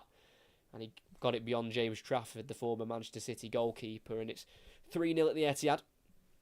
0-0 at Anfield. And it's 1-0 here to Brentford at the Tottenham Hotspur Stadium. And the second half will be getting underway now in a couple of minutes' time. So let's get our focus back onto this match.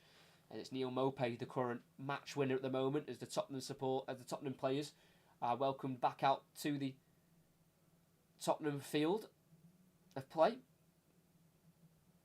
as they are the team behind and the team who need to turn this around. We are going to get a double change here for Tottenham, actually. Number 5, Pierre-Emile Højbjerg will come on, and so will Brennan Johnson. Højbjerg has turned down a January move. He's going to stay till at least the end of the season. Pierre-Emile Højbjerg, who didn't play any minutes in the reverse fixture against Brentford away from home. So it'll be interesting who comes off and on here. Maybe Skip off for Højbjerg. Skip didn't have a bad game. He just didn't do a lot. And Skip is the one to be replaced. So Skip to come off for Højbjerg. Bit of a like for like, yeah. Skip didn't necessarily do anything badly, just probably not. Just wasn't doing anything game changing enough to maybe stay on the field. Maybe Pierre-Emile Højbjerg can bring them something different. And then Brennan Johnson, he will replace Bentancur. Wow, okay. So that's an interesting change. So both of the holding midfielders are off for Tottenham. So Højbjerg comes on. So Johnson comes on. So it looks like Maddison will probably play a bit deeper, a bit closer to Højbjerg. And we might have Kulusevski coming into a more central position with Werner and Johnson out wide, and then Richarlison through the middle. As we do get ourselves back underway here.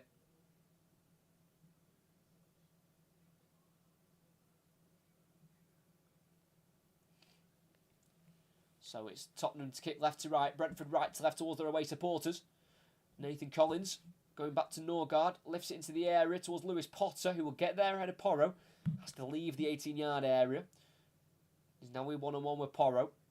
Goes back here into Ben-Mee. Crosses first time. It's a deeper one towards the far post. Falls towards Tony, who touches it down with his hand. And I think the referee's seen that. The play doesn't come to anything in the end as Mopé shoots straight at Vicario. And it will be a free kick for Tottenham. Poor control, really, that from Tony. Because that was a chance to, you know, to get a shot off a goal. Because Udogie completely mistimed the cross. He went for the header and completely missed it. And it's Romero on halfway, driving forward. Trying to find a defence-splitting pass if possible. Goes across to his right here to Kulusevski. He's got Porro to his right, and so he has Brennan Johnson, who he will use.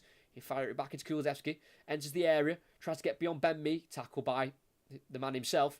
And it drops to the edge of the area to Mopé. Out to the left of Yarnell, who will keep it in. And he gets there at Højbjerg. Inside to Norgard.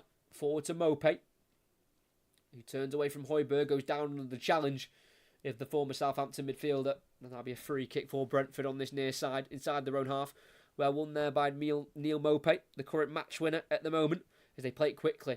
A very challenging ball to find Roerslev on the far side. It's been dealt with by Udogie on the edge of the area and headed back to his goalkeeper Vicario, who rolls out to right centre-back Romero. And then back to Vicario by Pierre-Emile Højbjerg.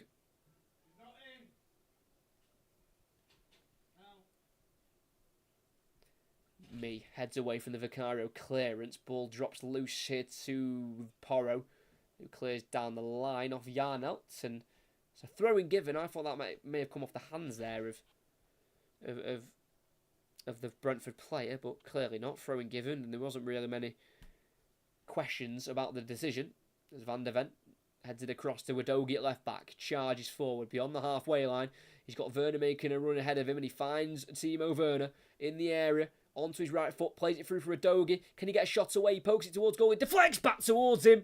And it's a shot that goes under Mark Flecken and into the back of the net. And 2.5 minutes into the second half, Tottenham have an equaliser through Destiny Udogie. It's his second goal of the season. They've both come at home. His last was against Newcastle in a 4-1 win. And he's got the equaliser here. It'll be a very disappointing goal for Thomas Frank's side to concede. Udogie was the one who started it after receiving the ball in his own half from Van der Ven. Played it through for Werner, who returned the ball to Udogie, who had his first shot blocked. But the block from that shot fell back towards the Italian fullback, who had a second bite at the cherry. And that was the one that rattled the back of the net. Good play from Werner to find Udogie. First shot blocked by Pinnock, straight back into the path of Udogie, who in the 6-yard area, who could just calmly pass it into the bottom left corner of the goal, making sure it was not savable for Mark Flecken, who did his best to dive across to save it. And again, we could have Tottenham in the lead. Kulusevski to Werner in the box on the left-hand side, on his left foot, goes across to Johnson, and just like that, Tottenham lead. We were talking about how Brennan Johnson hasn't quite got his goal-scoring form firing for Tottenham since joining in the summer. But off the bench, he has scored to make it Tottenham 2, Brentford 1. And the 2 goals have been scored in literally a minute.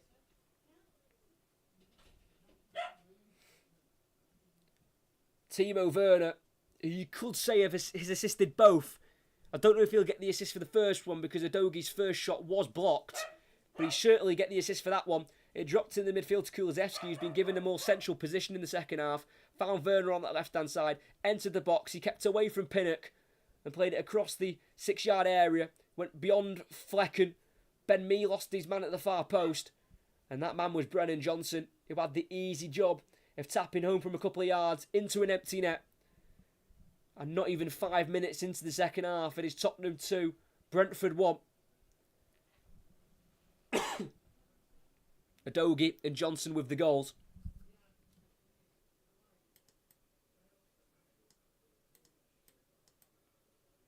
What a turnaround that is.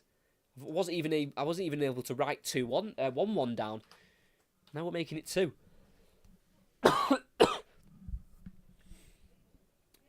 That's the thing with Timo Werner. When you get him in those isolated positions, when he's one-on-one with the fullback, he is dangerous. He just needs composure, and he's had composure both times there to find Udogie the first time and then find Johnson the second time. And whatever Thomas Frank said at half-time, it clearly didn't work. And on the other end, whatever Postecoglou said, it clearly worked for Tottenham. They have come out absolutely firing in this second half, and they lead 2-1. What a turnaround. This Flecken sends it out to the Brentford right, goes over the head of Tony, headed forward by Udogie, volleyed on by Werner, deflects into Maddison, through towards Werner, who's got the pace to keep it in. Again, drives into the final third, goes on the outside of Collins, cross deflects away from Richarlison, and it's a corner for Tottenham on the far side. I don't quite think Brentford know what to do here. If they lose tonight, Brentford, it'll be 1 win in their last 8 in all competitions.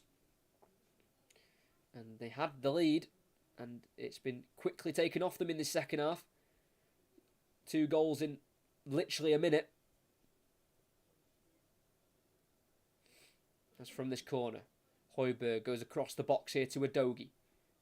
Back out to the left here to Pierre-Emile Højbjerg, one of the half-time substitutes. He replaced Bentancur. Maddison. Van der Ven. Back here to Højbjerg, midway side the Brentford half. He plays it down the line for Maddison, who, on his right foot, plays a simple pass backwards here to Werner. It's now back with Højbjerg. Down the line for Maddison, who is on his stronger right foot, can play a pass which deflects off Jensen back into Maddison. It's now with Højbjerg. Maddison. Højbjerg again. Now on the halfway line with Van der Ven, and across to Romero. Brentford push up a little bit as they were camped inside their own box there. Porro to Højbjerg. 1-2 with Johnson. Højbjerg out wide right now to Kulusevski. 1-on-1 with Collins in the area. Tries to play the reverse ball back towards Højbjerg. It deflects to Porro, who takes it on his own, and the cross he makes comes off Lewis Potter. And that'll be a throw-in for Tottenham in the final third. And it looks like the home crowd are absolutely rocking after those 2 quick-fire goals to put themselves ahead in this game. If they win tonight, Tottenham Hotspur, which they are doing at the moment, they go on the same points as Aston Villa, and they go above them on goals scored.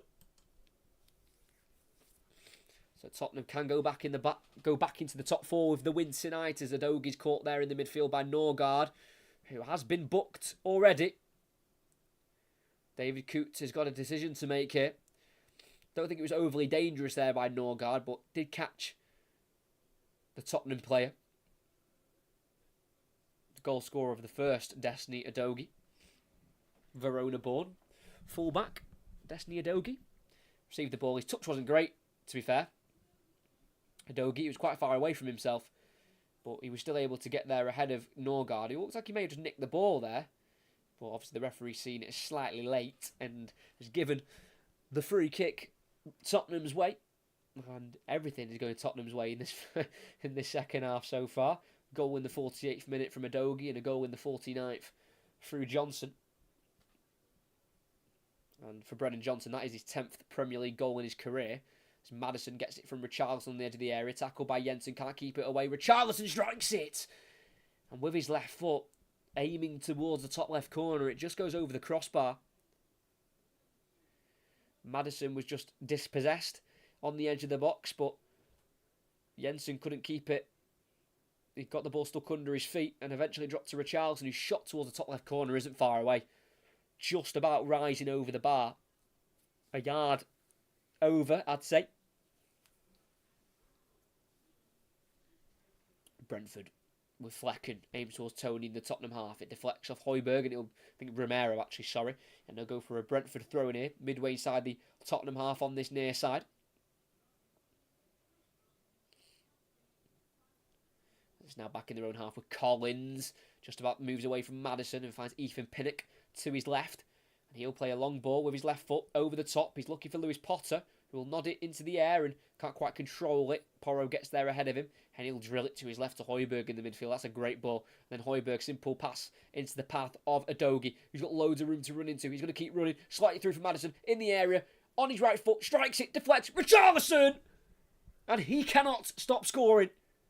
It is 3-1 to Tottenham. 3 goals in the opening 10 minutes of this second half. And Brentford have completely lost all direction in this game. They seemed like they had a plan in the first half, and that plan has been blown out of the water in this second. Richarlison, the Brazilian, he has got 7 league goals in his last 7 league games. He is on fire at the moment.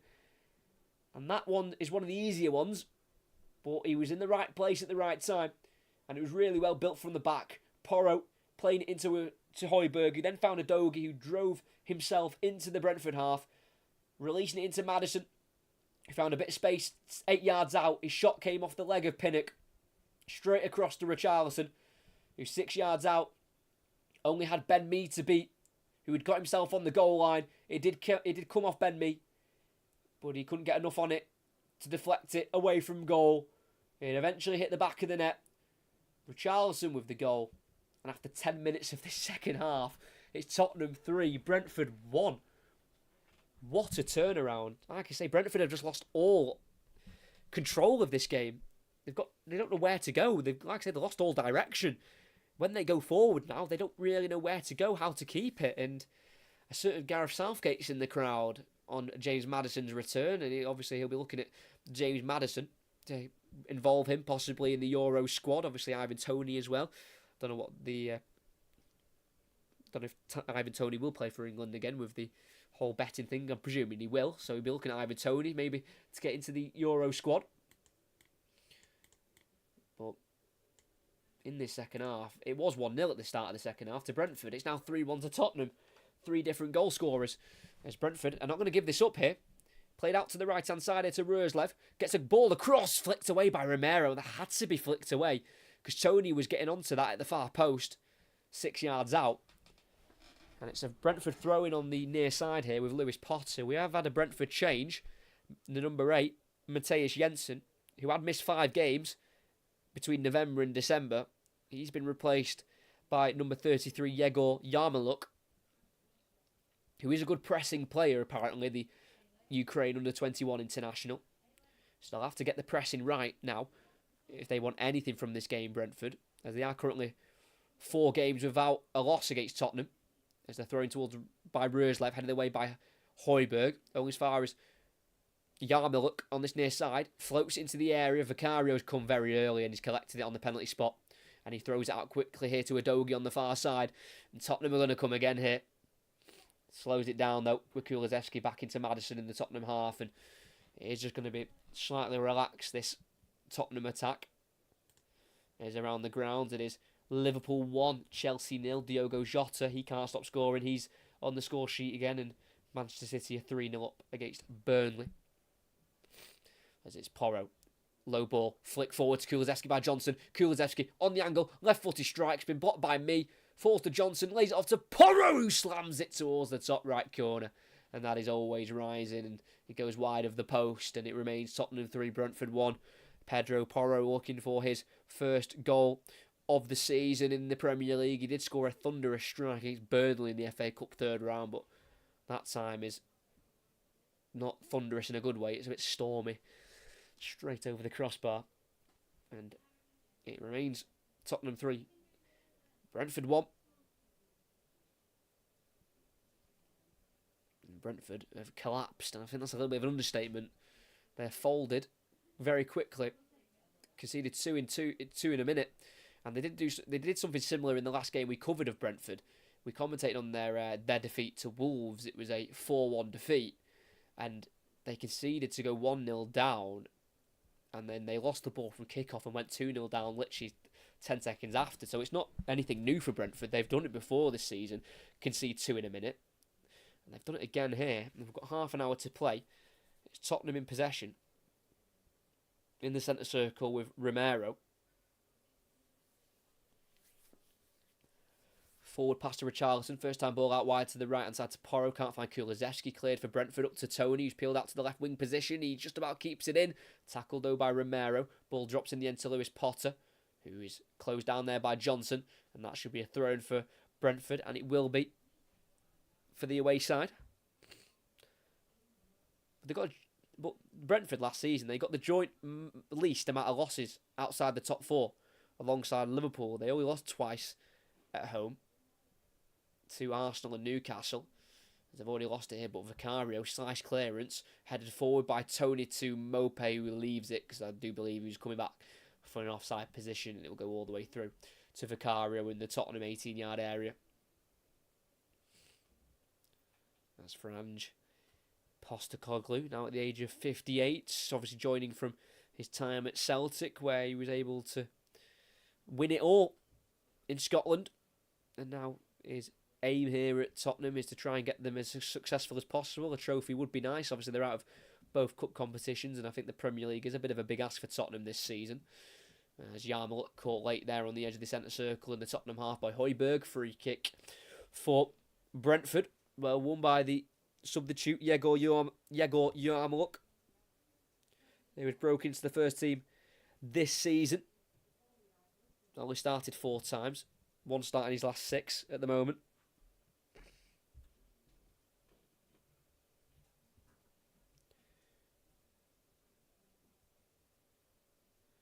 So from this free kick that they've won, they are sending all the centre-halves forward.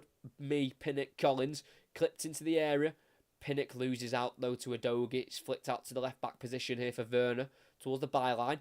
Just about clears it before it goes out. Looking for Richarlison, goes through to the halfway line to Roerslev.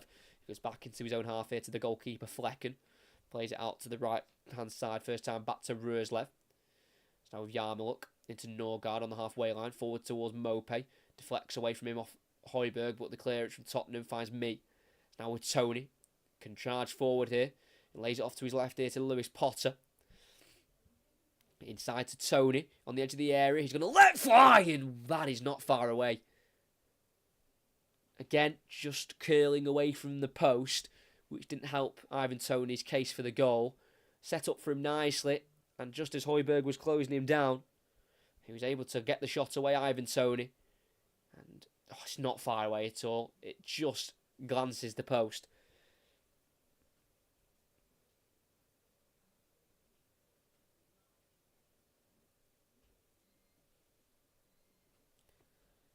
And it's Tottenham who keep their 2-goal lead. Obviously, if Brentford get a second of their own, then the game becomes a lot more interesting. As Tony obviously did score on his return in the last game against Nottingham Forest. He's making his 70th Premier League appearance tonight, Ivan Toney. 2 of those 70 did come when he was at Newcastle in the 2015-2016 season. Did spend 3 years at Newcastle, making loan spells during that time. Didn't eventually break into the first team at Newcastle.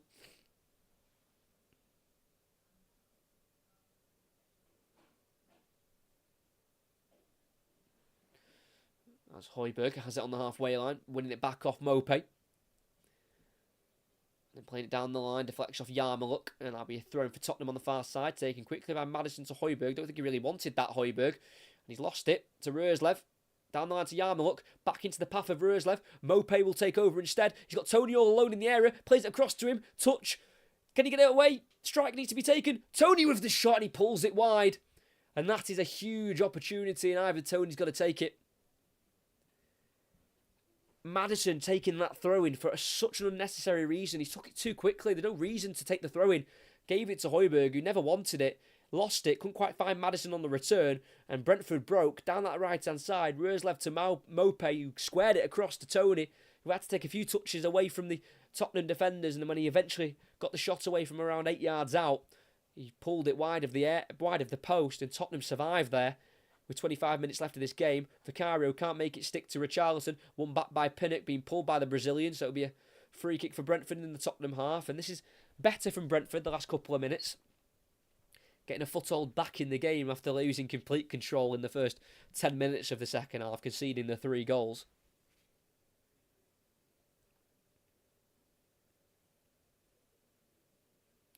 They play out to the left here for a better angle to Lewis Potter in the final third. He's 1-on-1 with Johnson at the moment. Kulusevski coming across, but he gets it back here to Yarnelt.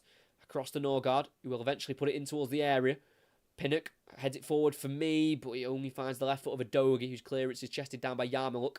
Plays it out to the left-hand side. It's a great ball here to Lewis Potter. Nodded into the path of Yarnelt on the angle. Can he get a ball across? Possibly. Last touch off Yarnelt as it's seen behind by Højbjerg. And it'll be a goal kick for Tottenham. Good defending there by Pierre-Emile Højbjerg as Liverpool go 2-0 up. Conor Bradley, the right back, with the goal. Obviously currently in for Trent Alexander-Arnold, who's returning from an injury, and he's doing really well, Conor Bradley.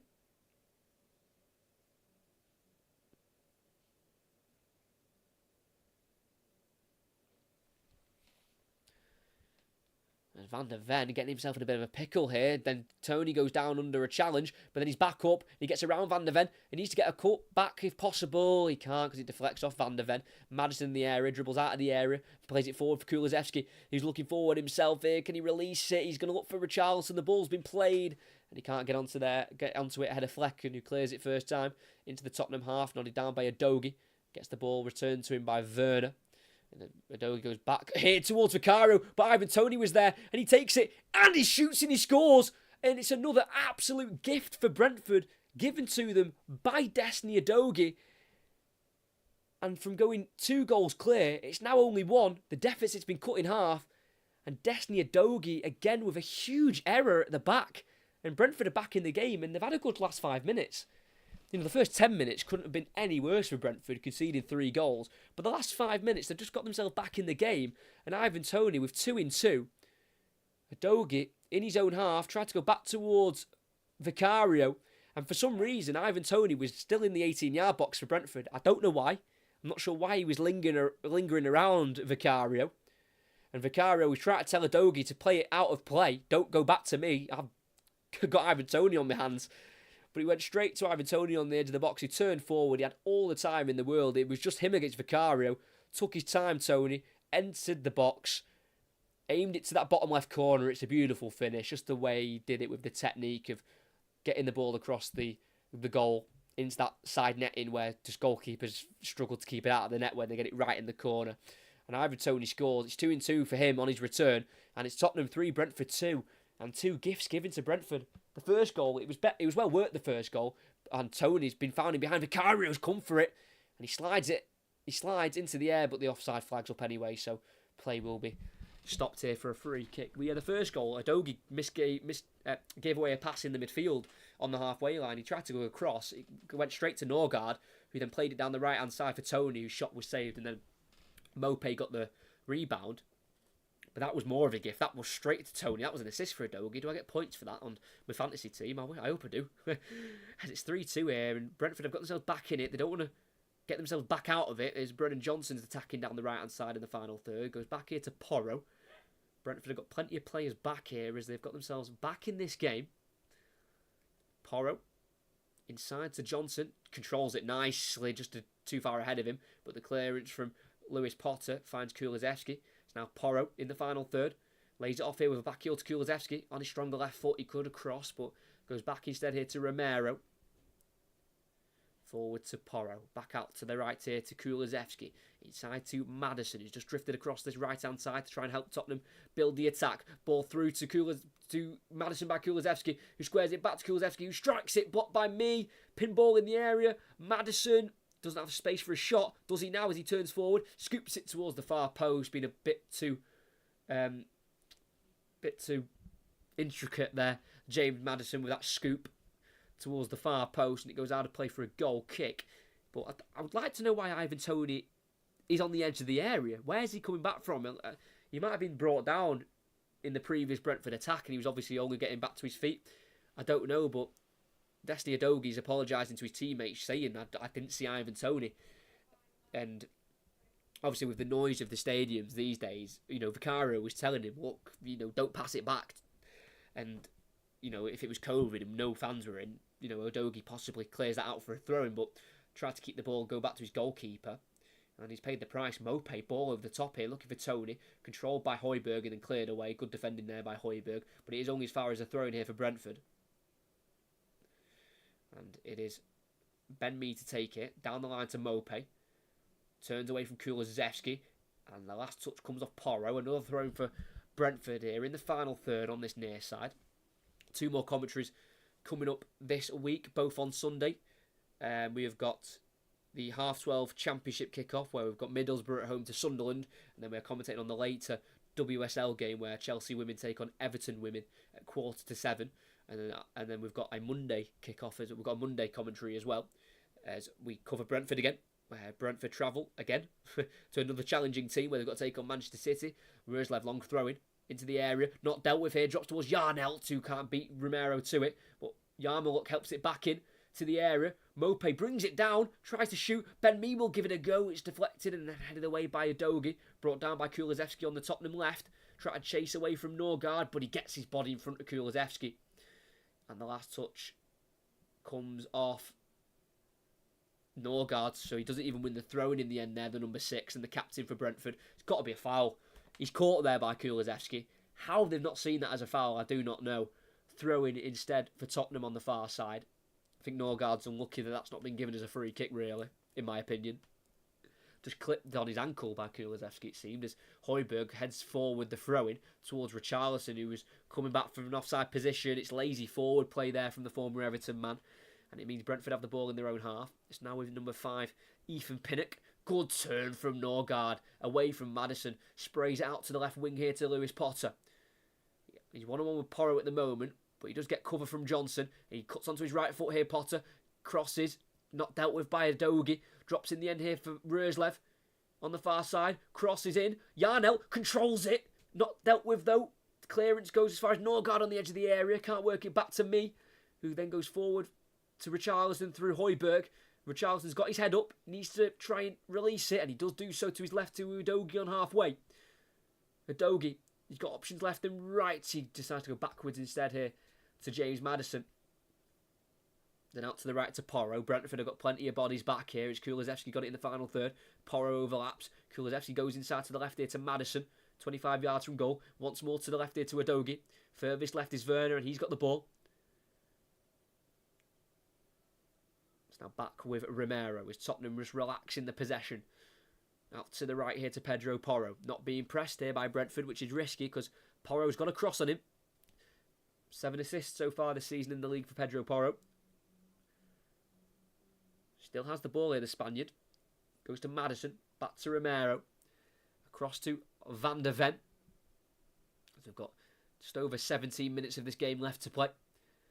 3-2. Werner, poor touch. Has to flick it over his head looking for Udogi. Headed away by Collins. All as far as Werner, who pokes it back towards Van der Ven. But he goes forward. So the ball is away for Tottenham.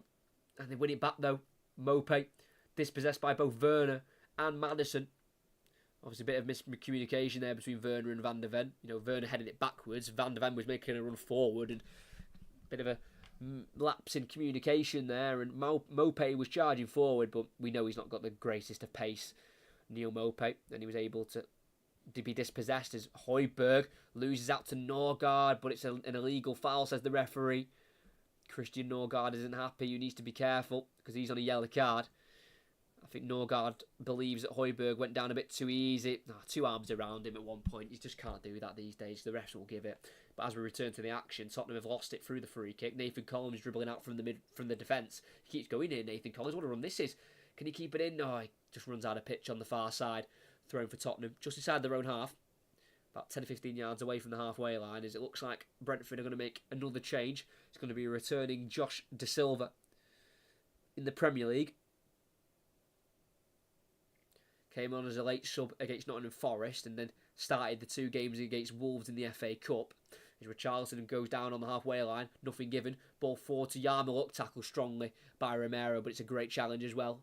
Midway side his own half. It's been Played out to the left here by Højbjerg to Maddison. Werner's got a lot of room on that left-hand side. They find him. Werner, right-footed shot. He takes it on early.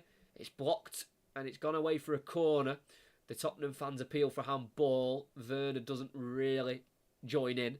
So I think it'll just be a corner for Tottenham on the far side.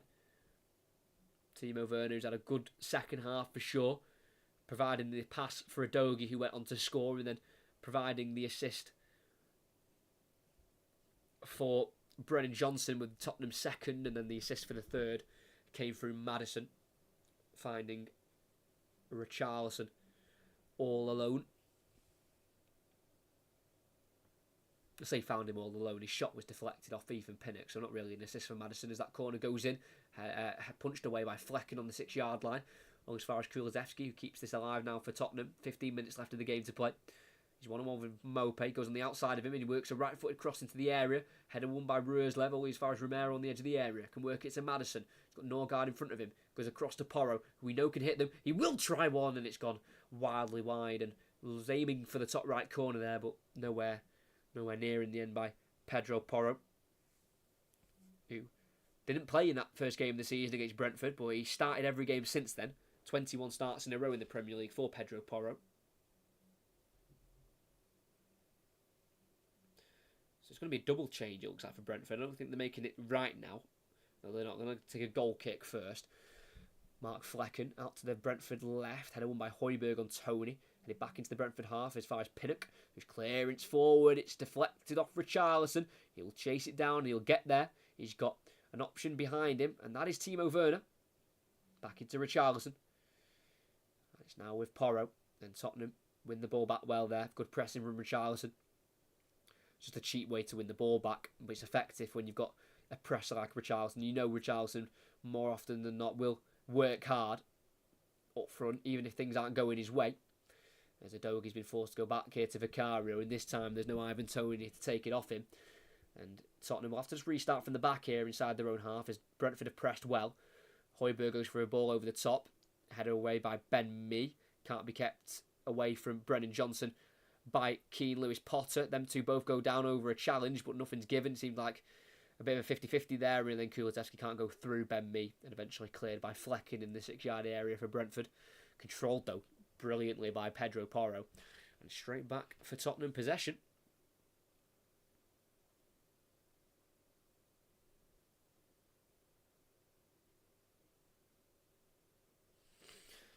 Porro gives it away to Norgard. He's been key in that midfield, hasn't he? As he tries to 1-2 with Yarnell. Caught there by Porro. Free kick for Brentford on this near side. Just inside their own half. But you can see how important Norgard is for Brentford. He really does break up that play in the midfield. As we're going to get this Brentford double change here. It's going to be Josh Da Silva, who's making his return after another injury setback. He spent last season without injury, which was really good for Josh Da Silva. But the season before, Brentford's first season back in the league, he suffered a lot of injury, and he has again this season. This is only his 5th appearance, and both in the Premier League have been off the bench. So Josh Da Silva comes on alongside Christopher Ajer, and the players coming off will be Nathan Collins and Roerslev. So Mads Roerslev and Nathan Collins are off, so it looks like they could go to a back four here. Christopher Ajer at right back, and then Ethan Pinnock and Ben Mee, the two centre halves, with Lewis Potter being used as a left back, left wing back sort of player. So 2 changes. Brentford free kick. They send it deep into the Tottenham half towards their right hand side. Headed on by Pinnock. Cleared on the edge of the area by Van der Ven. Richarlison will chase it. Yarmoliuk needs to get there first and deal with it, and he does nicely with a good touch and a pass back to Flecken, who will send it forward again down the Brentford right. Has he miscued that? No, he hasn't. Pinnock will keep it in. He'll go down the line to Da Silva, formerly of Arsenal's academy, and he wins a throw-in as it's kicked off him by Udogie. So it's a throw-in for Brentford, and they've got the possession here in the midfield with Yarnelt, just inside the Tottenham half. Down the line here to Da Silva. We know he's magic, and that is magic. Gets beyond Udogie, charging down the Brentford right in the area. Da Silva gets the ball across, it deflects, and it can be dealt with by Udogie. But the clearance hasn't gone that far. Ajer can bring it back forward here for Brentford. Still in the final third here, the away side. Da Silva down the line for Yarnelt, who can keep the ball in. And finds Da Silva again, Really, he's such a good technical player, De Silva. 1-on-1 with Maddison at the moment. Tackled by him. Throwing for Brentford right next to the corner flag on that far side. But he's come on and made an instant impact, Josh De Silva. And you do feel when he is back to full fitness, he'll be starting every game for Brentford, because that is just something they miss in that midfield. They've got such a solid midfield, but it just lacks that creativity. And Josh De Silva brings that. As mentioned, he did spend 12 years during his youth time at Arsenal. Made 3 first-team appearances before leaving for Brentford in August 2018. As Brentford work the ball in the box, brought down by Ivan Toney. He's back to goal. He's trying to work a pass. He goes back here to Yarnell. Swings the ball into the far post. It'll go all the way through here to Ethan Pinnock. Outside the 18-yard area. He goes back to Lewis Potter, who dummies it here for Yarmulke, who crosses himself. Headed away by Van der Ven.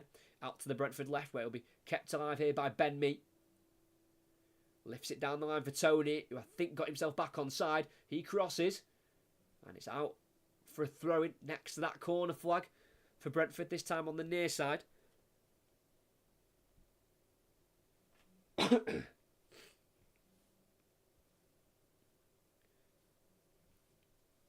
Doesn't get much easier for Tottenham. They've got to go away to Everton on Saturday lunchtime. That's never an easy game, as Yarmulke tries to go for a switch out to the Brentford right, but it's cut out by Udogie, who enters the Brentford half. He's been chased down by Josh De Silva, and Udogie will carry on. He keeps it away from the Brentford number 10 and slows the game down and brings Werner into play. Back into Udogie. Then back to the halfway line to Van der Ven.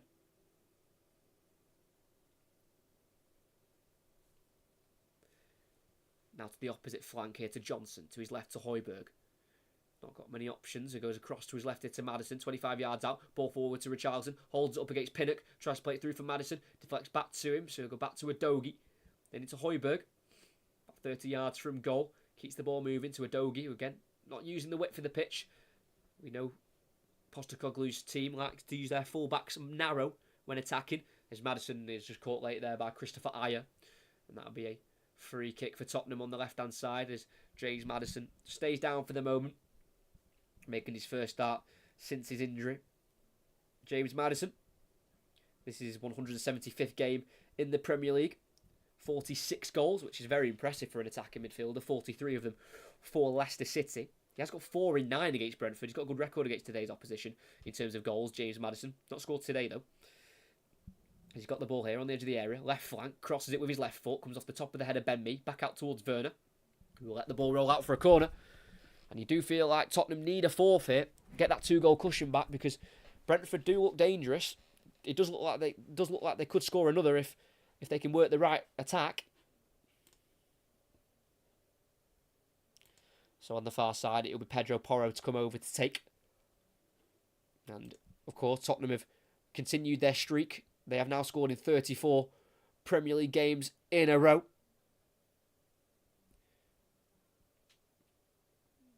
The longest ever streak was Arsenal in the 2001-2002 era. They scored in 55 league games in a row. As from that corner, Yarnell gives it away. Kulusevski on the angle, tries to pull it across. It comes off Ben Mee. And that'll be another corner, this time on the near side for Tottenham. Couldn't quite deal with it at the far post there, Yarnell. Tried to dribble outside the area. It was a header one. And then Yarnell tried to bring it away. Stopped by Kulusevski. He tried to find a teammate in the area. Richarlison was in there. But it was deflected behind by Mee. For another corner, it'll be an in-swinger from Kulusevski now. Porro usually takes them with his right foot. In-swinger to the near post. And it comes off the head of a Brentford man. But Richarlison's down with a head injury. And the referee has eventually stopped the play. Probably took just slightly too long there to stop the game there on Richarlison. Ball went into the near post. He challenged for the header. He's going to get back to his feet. The medical staff have come on. So Richarlison will have to come off the field, and obviously the medical staff are just going to do a little check-up to make sure he's okay. Yes. Tottenham did get off to a quick fire start. They were 1-0 down going into the second half, but they were 2-1 up within the 49th minute. 2 goals in a minute from Udogie and Johnson, and then they got themselves 3-1 up through Richarlison 10 minutes into the second half, and it looked like Tottenham were going to run away with it, but Brentford got themselves back in the game, got control of the game once again. And they were able to score through Ivan Toney in the 67th minute. A gift from Udogie. Played it back towards his own goalkeeper, but found Toney instead. And he slotted it into the bottom left corner.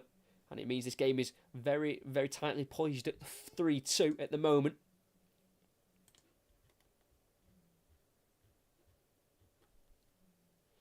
So back underway. Richarlison not allowed to be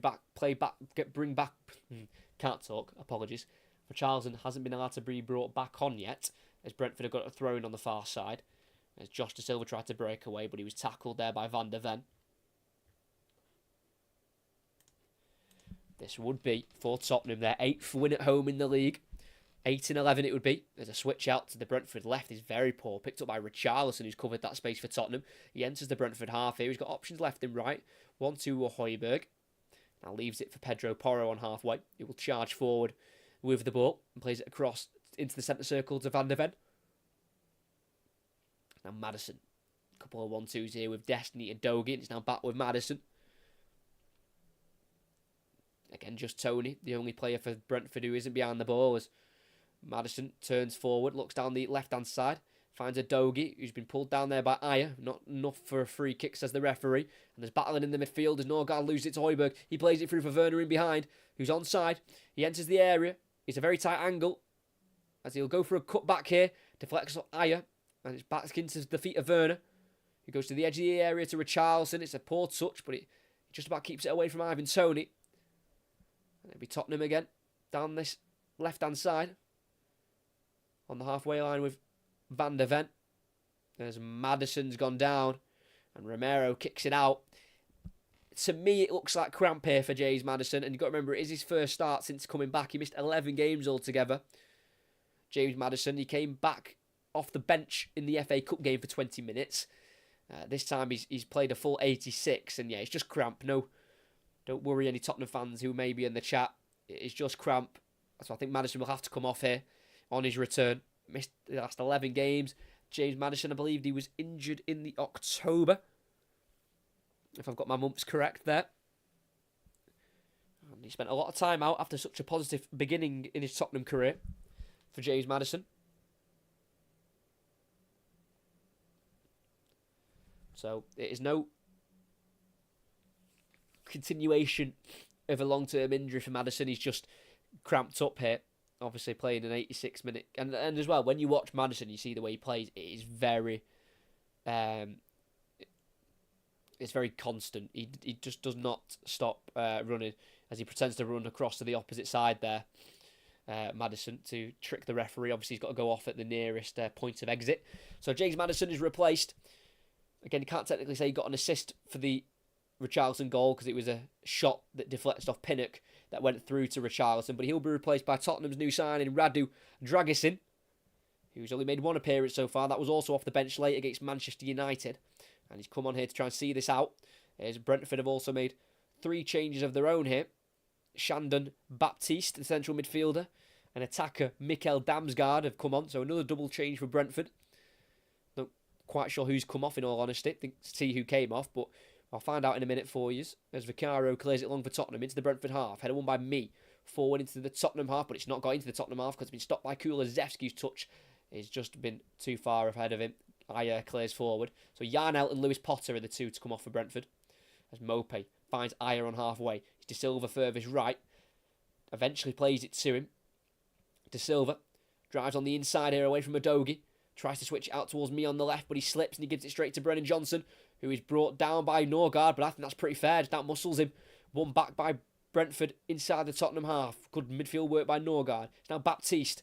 Tries to find the run of me down the line. He will get there before it goes out, and he kicks it off Romero, and then back off me, and it'll be a goal kick for Tottenham. Good defending there by Christian Romero, the Tottenham captain for tonight. He did score his first ever Tottenham home goal in the last London derby here, where they lost 2-1 to West Ham, and he's done some key defending to stop Brentford winning a corner, something they are dangerous at, Brentford, usually, set pieces.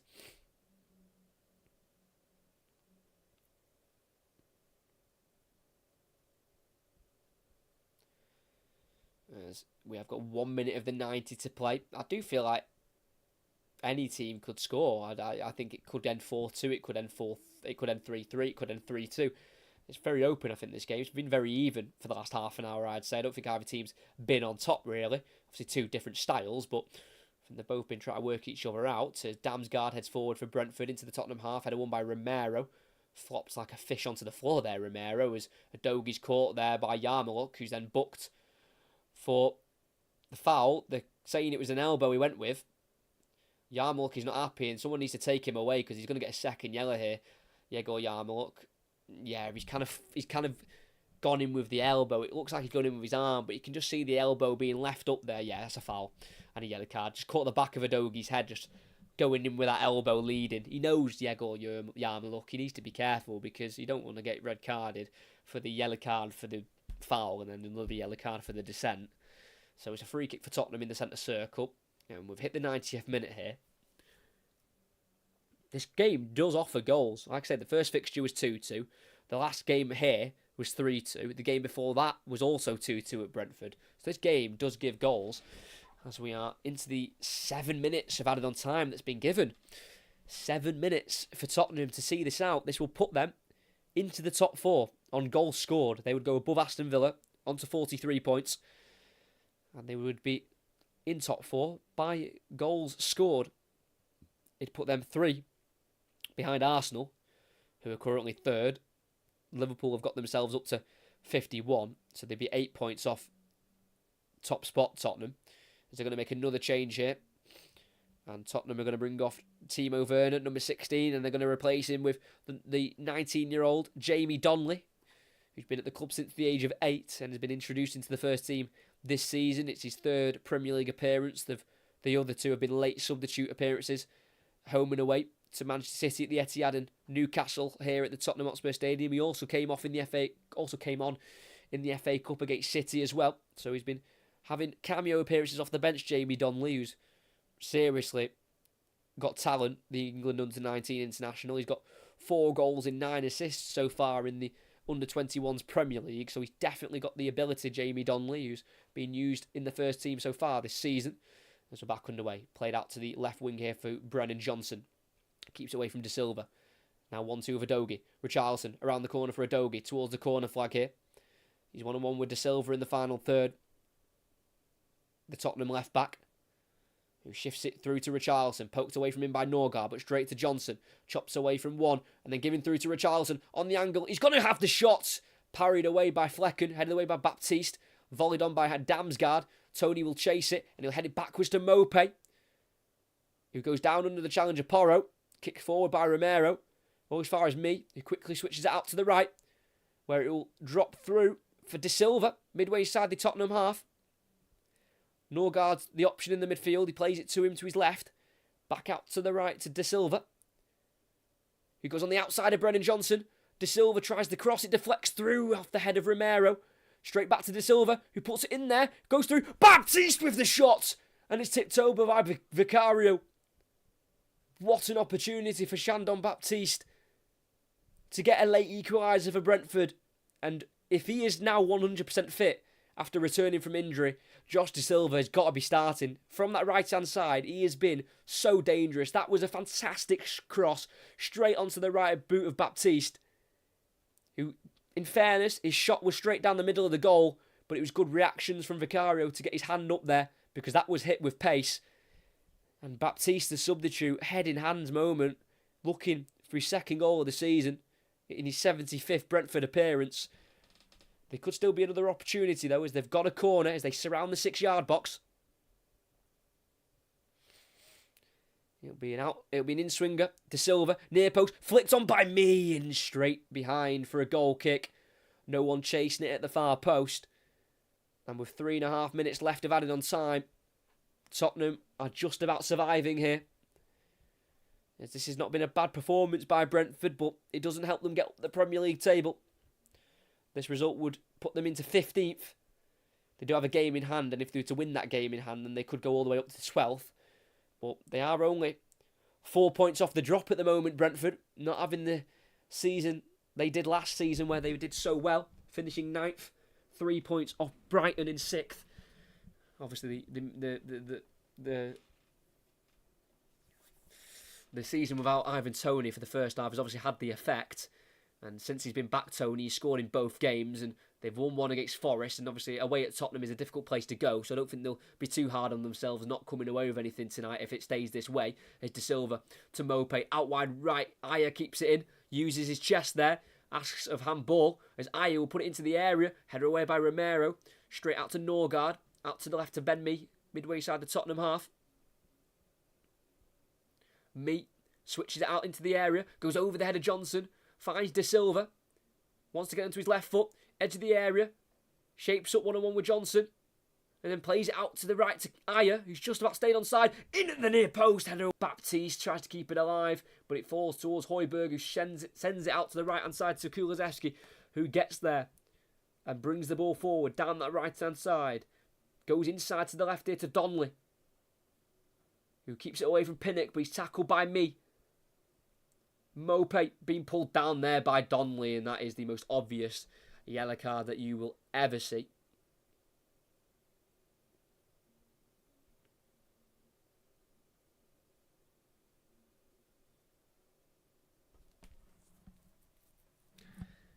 Ivan Toney away on the left-hand side, cuts it across, and it's blocked by Dragusin, the new Tottenham central defender. Now Donnelly on the edge of the area, who's been brought down by Damsgaard. And that'll be a free kick for Tottenham on the edge of the box. Do apologise for any buffering. I think it's going to hopefully be coming to an end now. Never usually get buffering anymore. Like, very rarely, so do apologise for that. But we should be back now as normal. As with a minute to play. Tottenham are just about hanging on still by the skin of their teeth. 40 seconds to go. They've got a free kick on their edge of the box. It's been sent long by Vicario, looking for Richarlison on the right wing position. It goes over him and Mee, and it falls straight through to Kulusevski, who's on the corner flag here. Tries to kick it off Pinnock, but it goes straight out of play for a goal kick. Not quite sure what Kulusevski's thinking there. He should have just kept it by his feet. I don't think he needed to kick that yet. He still had a few yards to go until he got right up to the corner flag. But there's only 10 seconds to play. Can Brentford get it up there quickly enough to maybe poise one more dangerous attack? Flecken down the Brentford left. Header won by Dragusin, but helped on by Toney. Porro away. Volleyed forward by Mee. It'll be Dragusin to let it bounce. Wow. He's let the ball bounce. And Mope kicks it forward down the left-hand side. Porro has to hurry it clear. And it's out for a Brentford throw-in. And it'll be Norgard to take it. They're going to throw it into the 18-yard box and hope, because this will be the last attack of the game, I'm sure.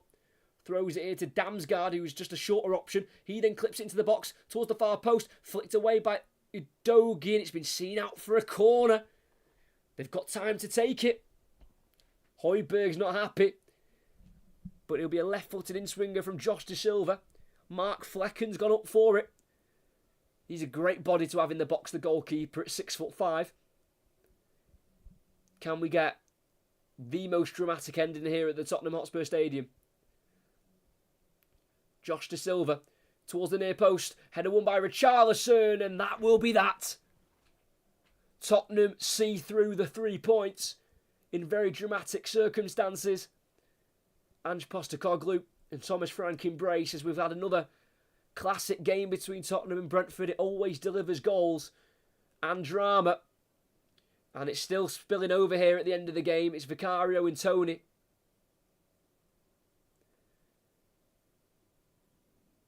I think it's all settled to a certain degree. There's no pushing or shoving or anything like that. I think it's more words are being exchanged here between the Italian goalkeeper and the English centre-forward, who did score today. Ivan Toney, 2-2 for him on his return. As Thomas Frank and James Maddison are also in conversation. But the goal scoring at the Tottenham Hotspur Stadium started through Neal Mope in the 15th minute. A ball given away by Udogie. And then Ivan Toney down the right-hand side was played through. His shot was saved, but it parried straight through into Neal Mope, who was just able to bundle it home from 6 yards out. and that gave Brentford a lead, and Tottenham really failed to scare Brentford in that first half, but they beyond made them frightened in the second. Tottenham came out firing like you would not believe. Destiny Udogie scored 3 minutes into the second half for a nice, well-built attack as he finished off after a second shot as the first one was blocked. And literally a minute later, not even that, in the 49th minute, Brennan Johnson gave Tottenham the lead. He came off the bench at half-time. He scored for a 2-yard tap-in. It was a good ball across by Timo Werner. And they made it 3 in the 55th minute. Richarlison making it 7 in 7 for him in the league at the moment. He's on fire in the goal-scoring category. And he made it 3-1. Tapping it in from about 6 yards out, getting it beyond Ben Mee, who was on the goal line for Brentford. He couldn't keep it out, and it looked like Tottenham were just going to run away with it after scoring 3 in 10 minutes. But then the game started to even itself out more. Brentford got a foothold back in the game, and a giveaway again by Destiny Udogie, playing it back towards his goalkeeper. He didn't see Ivan Toney on the edge of the box. I'm not sure why Brentford's number 17 was still on the edge of the box, but he was, and he was able to take the Udogie pass, enter the area, took his time and slotted it into that bottom left corner beyond Vicario in the Tottenham goal. And then from the 70th minute onwards till the end of the game, it was pretty even for me. Tottenham obviously having more of the possession, but Brentford were working their chances as usual, putting those high balls forward, trying to win the flick-ons and getting behind. And it was not an easy end for Tottenham, who had to see out 8 additional minutes. They came close and added on time through Chandon Baptiste, who had a shot saved from around 12 yards out from Vicario. But Brentford can hold their heads up high. They've really challenged Tottenham Hotspur, but it wasn't enough for them. Still just 1 win in their last 8 for Brentford. But you can tell by the return of Ivan Toney that they are definitely now turning in the right direction, Brentford. And I'm sure when they start playing a few more easier opponents, they'll start to get more points on the board. Thomas Frank and Ivan Toney. We are commentating on Brentford's next game, which is away at the Etihad. They've got to go to Manchester City, and then they've got to go away to Wolves as well, which we know isn't an easy game. Oh, sorry, it's at home. At home. Apologies. They play Manchester City at home, and then they've got to go to Wolves away, and then they've got to play Liverpool at home as well. So they've got 3 difficult fixtures coming up, Brentford, but they'll be looking to take some points away from them if possible. But I hope you did enjoy. If you did, make sure you like and subscribe. If you have not already, that's going to be the end of the live commentary here from the Tottenham Hotspur Stadium. And here, it was North London against West London. Brentford took an early lead. Tottenham got back in it. 3 goals in 10 minutes after half-time. They didn't add to that. Toney, half the deficit, made it 3-2 with 20 to play. Brentford huffed and puffed, but they couldn't find that equalising goal. They came close and added on time through Baptiste. It didn't work out for them. It's a defeat in the London derby. It's now Tottenham have stopped the rut against Brentford. They hadn't won any of the last 4 against tonight's opposition, but now they have got the 3 points. They go up to the top 4 in the table, beyond Aston Villa into 4th on goals scored. And here at the Tottenham Hotspur Stadium, it ends Tottenham 3, Brentford 2.